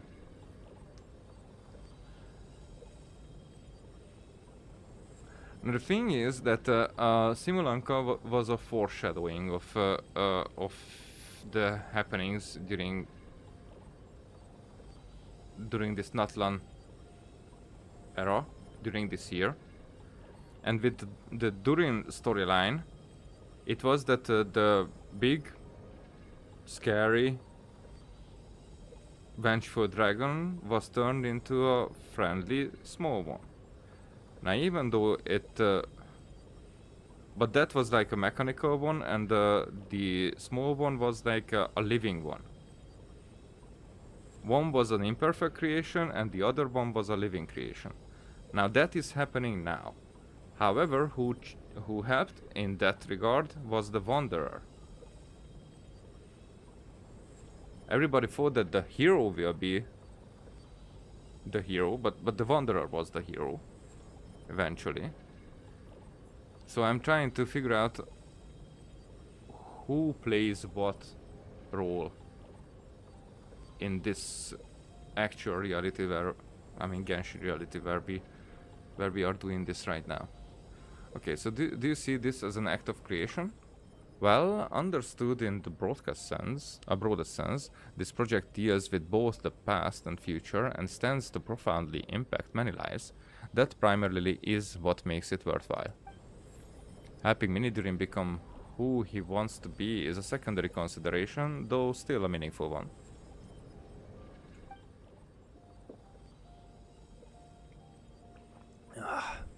By contrast, my personal motivations are nothing so grand and meaningful. I'm just pursuing something I believe in. In my view, to cultivate a life which the world cannot generate endogenously. Okay, I have to look up that word because that sounds cool.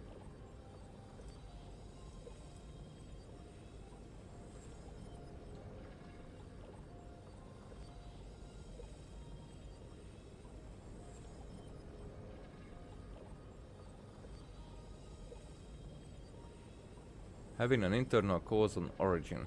Aha.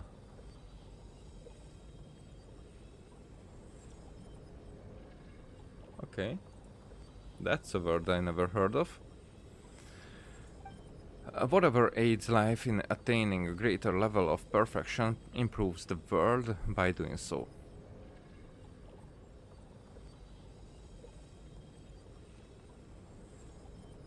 I agree.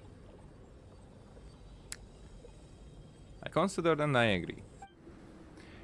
Oh, that's a cool shot. It is not a question of whether this ought to be done or not, merely whether I wish to.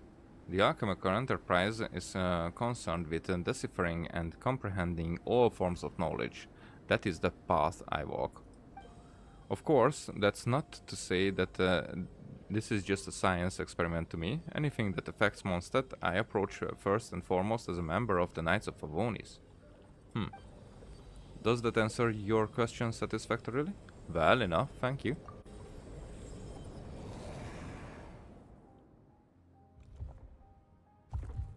Finished. And it still lives But the heart has stopped, and I'm very curious if we come back here, what we will find. Looks like a golden energy has encased the dragon's heart. The whole heart would be too big. I don't need that much. Instead, I've just removed the core. The rest will soon lose its vitality completely. This time, Durin's body should finally die for good. Wait, but in that case, what's gonna happen to the fake Hertha? And what about the people who fell under Durin's influence? The knights will keep an eye on them, but as far as I'm concerned, eliminating Durin's influence on the citizenry and creating a new Durin through alchemy are one and the same thing. Armed with this heart, I'll be able to complete the alchemical array and deal with all those issues in one go. Yeah, so...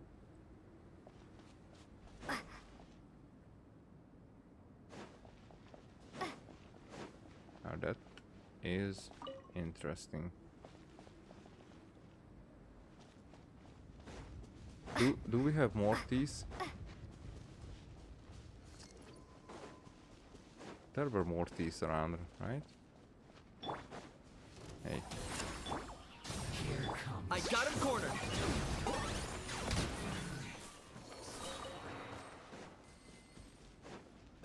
Weren't there? That's one. Nope, that's not. There was just one. I remember like 3.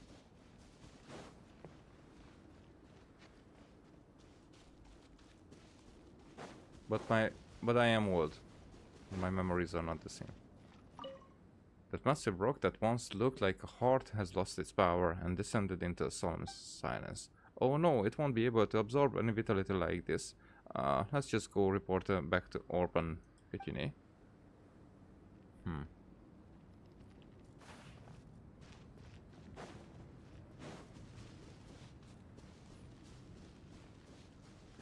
Baddies. Nobody is here. I'm a streamer who doesn't have viewers usually.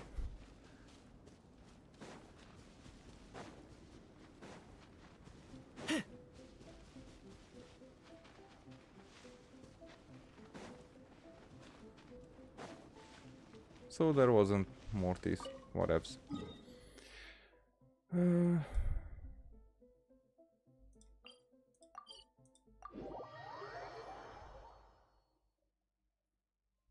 Jealous of my sunglasses now. And no, you can't borrow them.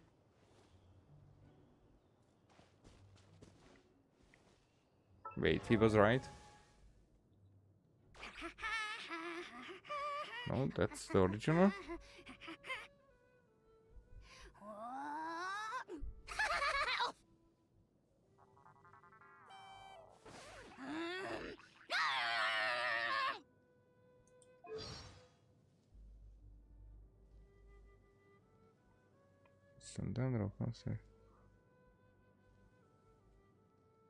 Free people voicing. Hal loves being antagonistic. Just ignore him when he's mouthing off. Don't let him get under your skin. I dare you to release me and say that to my face!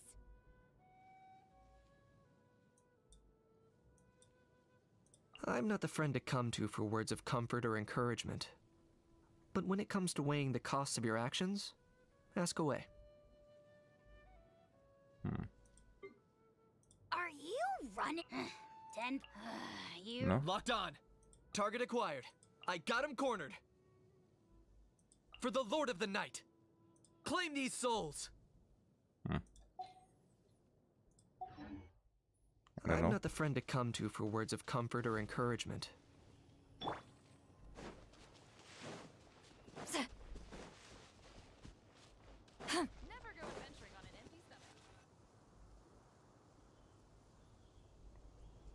So, epilogue? Let's call it a day here. Thank you for accompanying me. Pleasure! We sure learned a lot. Mondstadt's a lively place during the Windbloom Festival. You should take a look around and pick out some nice souvenirs for yourselves. Oh yeah, the festival! Wonder who the Windbloom Star is gonna be this time. Well, we've been too busy dealing with this situation the entire time. Who else would be free to work during the Windbloom Festival? I'm sure we'll find out on the day off.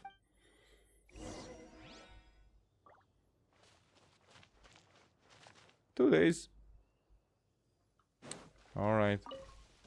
I'll wait. It's raining anyway.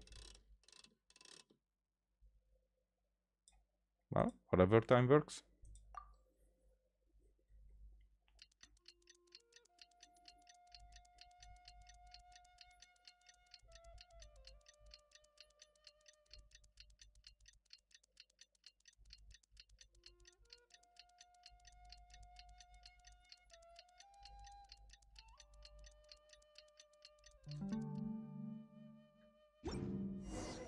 The Windbloom Festival is about to begin! Let's go check it out! Let's.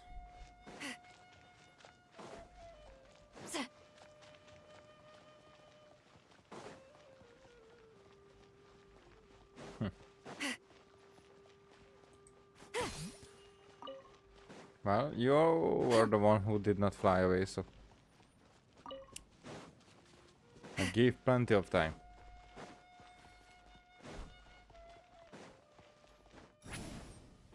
Oh, yeah, I was out of stamina. Even whatever. Now I'm immersed.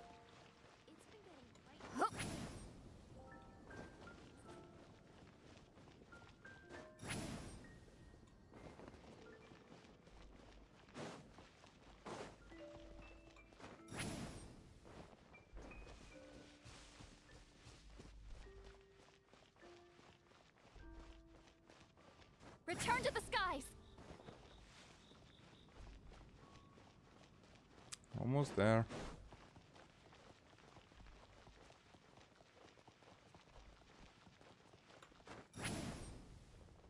Ah. I was out of stamina. I cannot, for the life of me, like, keep in track her stamina consumption. And it shouldn't be that much for that jump.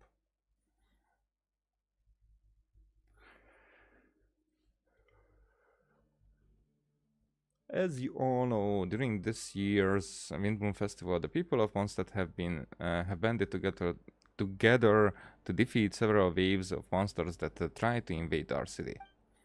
Accordingly, we would like to award the title of Windbloom Star to someone who made an outstanding contribution to the defense operation. This is someone who may not look like a strong warrior, but whose keen insight played a vital role in gaining control over the conflict. His words and songs always have a way of lifting people's spirits, and they were a great support to us all. Let us give a round of applause to this year's Windbloom Star, Venti the Bard. I mean, it fits. It fits, and we all know it. Wow! Amazing! Hey! Well deserved. Huh, no way, you're really gonna pick me. Why not? You're the perfect person for the job. Alright. Does that mean that I get unlimited free drinks at the tavern? I'm sure they'll be more than happy to support this year's Windbloom Star.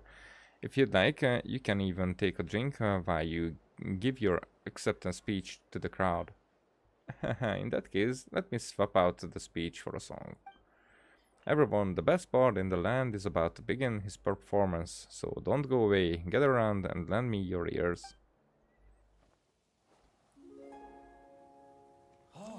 And it won't be synced.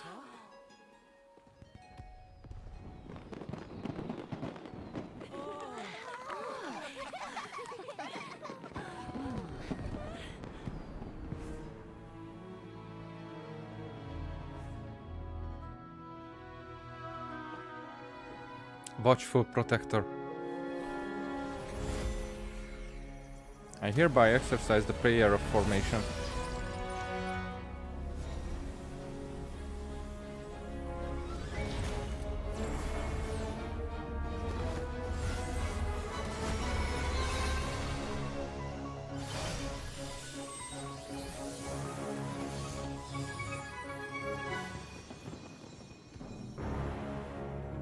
Ubiquitous earth, flowing water, refining fire, fortifying wind.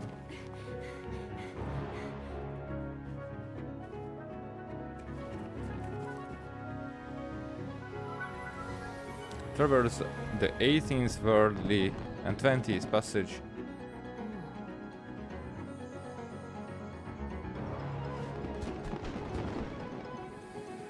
Emergent soul, enter the mortal realm. Elevate festering flesh into sacred blood and bone. O sages, witness my grand endeavor.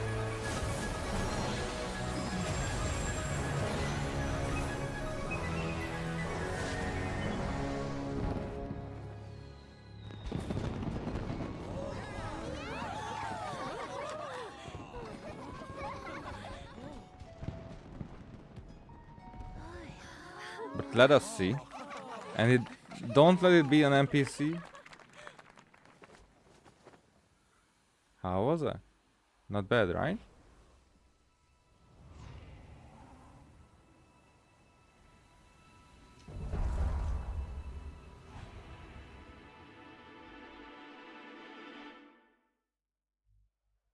Give us more.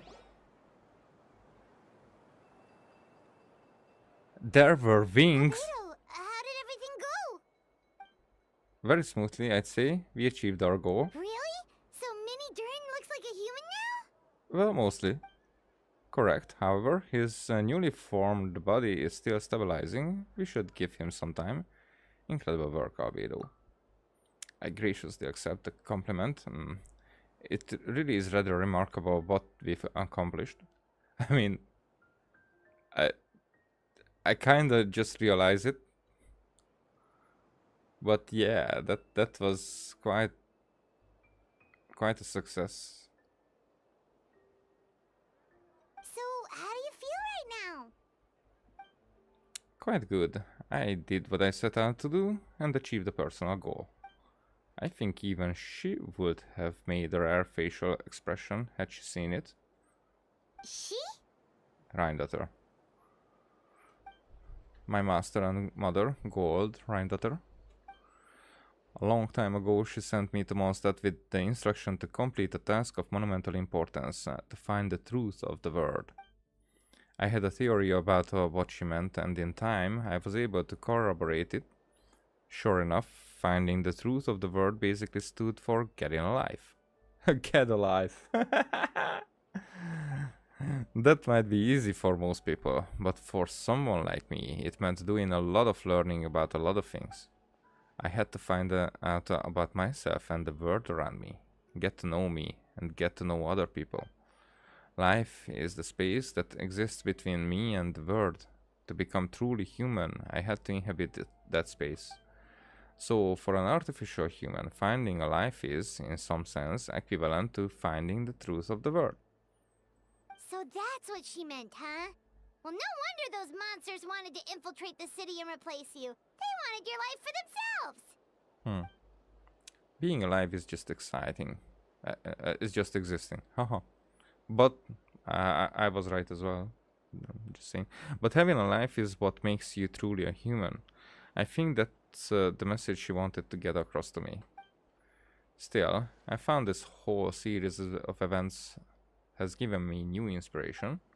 Becoming human is only the beginning. What follows is the choices a human has to make in life, as well as the kinds of family bonds they will form. Most people would probably see the events of the last few days as something out of a nightmare, but for me, it's just part of my family life. I fear that the carefree existence my brother has enjoyed this far will now come to an end. Just like me, he will have to step into the world and face the same constraints as everyone else. You've got an unusual family, that's for sure. Well, I suppose we get it from our mother. She is highly unusual. There are all kinds of families in the world. Some base their life around the family store, others around the farm. In my family, I suppose we tend to the flower beds. And now, I'm a gardener too. As long as you feel like you've gained something from your experience. Master never showed her face, but if the Hexen Circle knows what I've done, that means she knows as well and gave her approval. Since devouring Naberius, it would seem she has finally found a modicum of peace. Naberius? And if so, then I'm truly happy for her.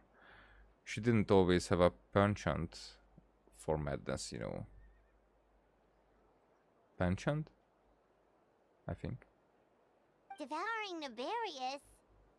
What's Naberius? Yeah, so it's not just me for whom it is new. It's the name of the ruler of life. The fuck you name drop it like that?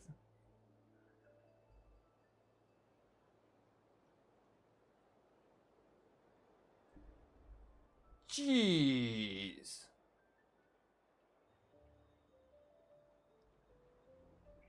Since devouring the what the fuck?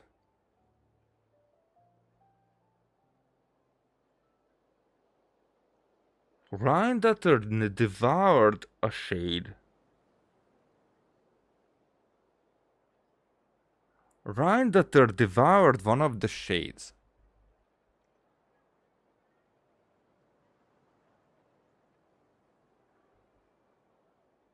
Holy.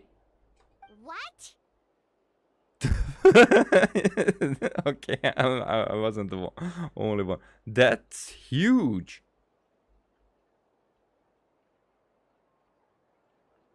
That's fuck. Antalis told me about it not too long ago, but it came as no surprise. I knew Master would do it sooner or later. You knew it? As for the ruler of life, all I truly know is this: Nabaris is not gone. Instead, because of Master's actions, she and Nabaris are now one.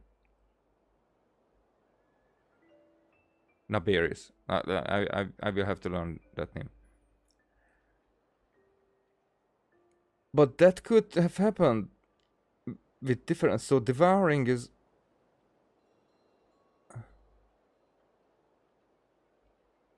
Oh crap, that changes everything.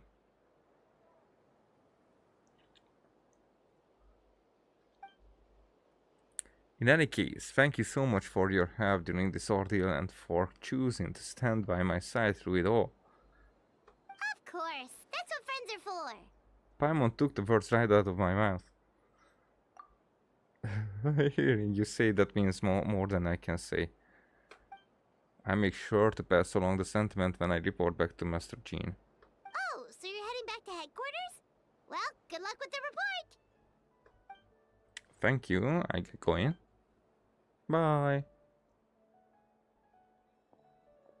Wow, this Windbloom Festival turned out to be a special one. It feels like we really made a difference. They are dropping lore like crazy. Oh, Paimon almost forgot. If the Windbloom star has already been chosen, what is this year's Windbloom gonna be? Wanna take a guess?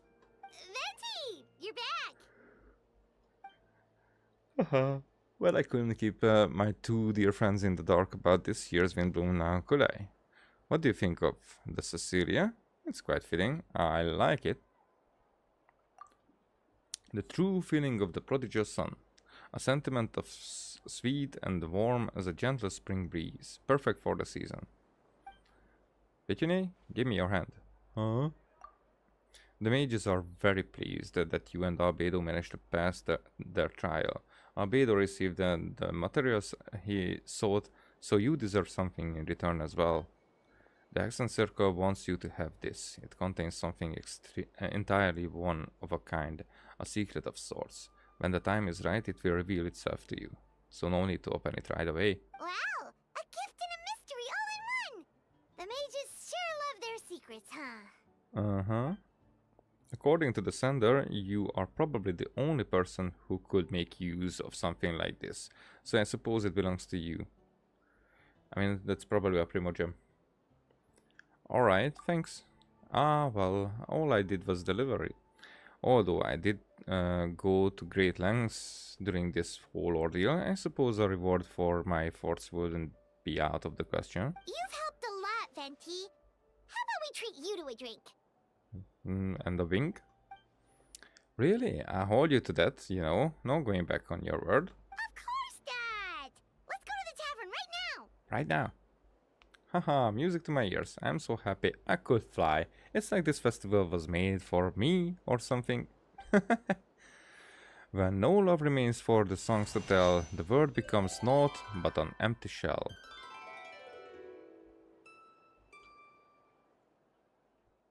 Ding. Cruel is set fate, cruel it may be, were it not for a hero who could set us all free.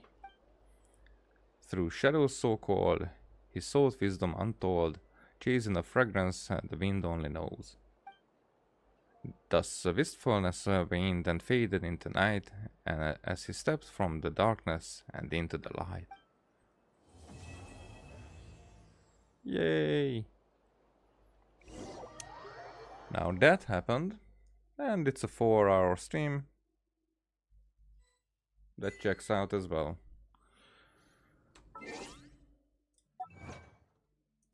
Nope. This one. Yay.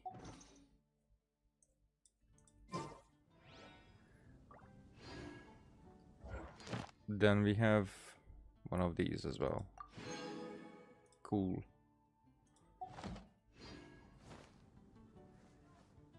Now, I shall return soon because of this thingy. In somewhere in the next 5 days it will happen. It could be tomorrow, which is actually today now. But first we sleep, then we wake up, and then there's the real tomorrow. Until then, thanks for watching, and see you next time. Bye.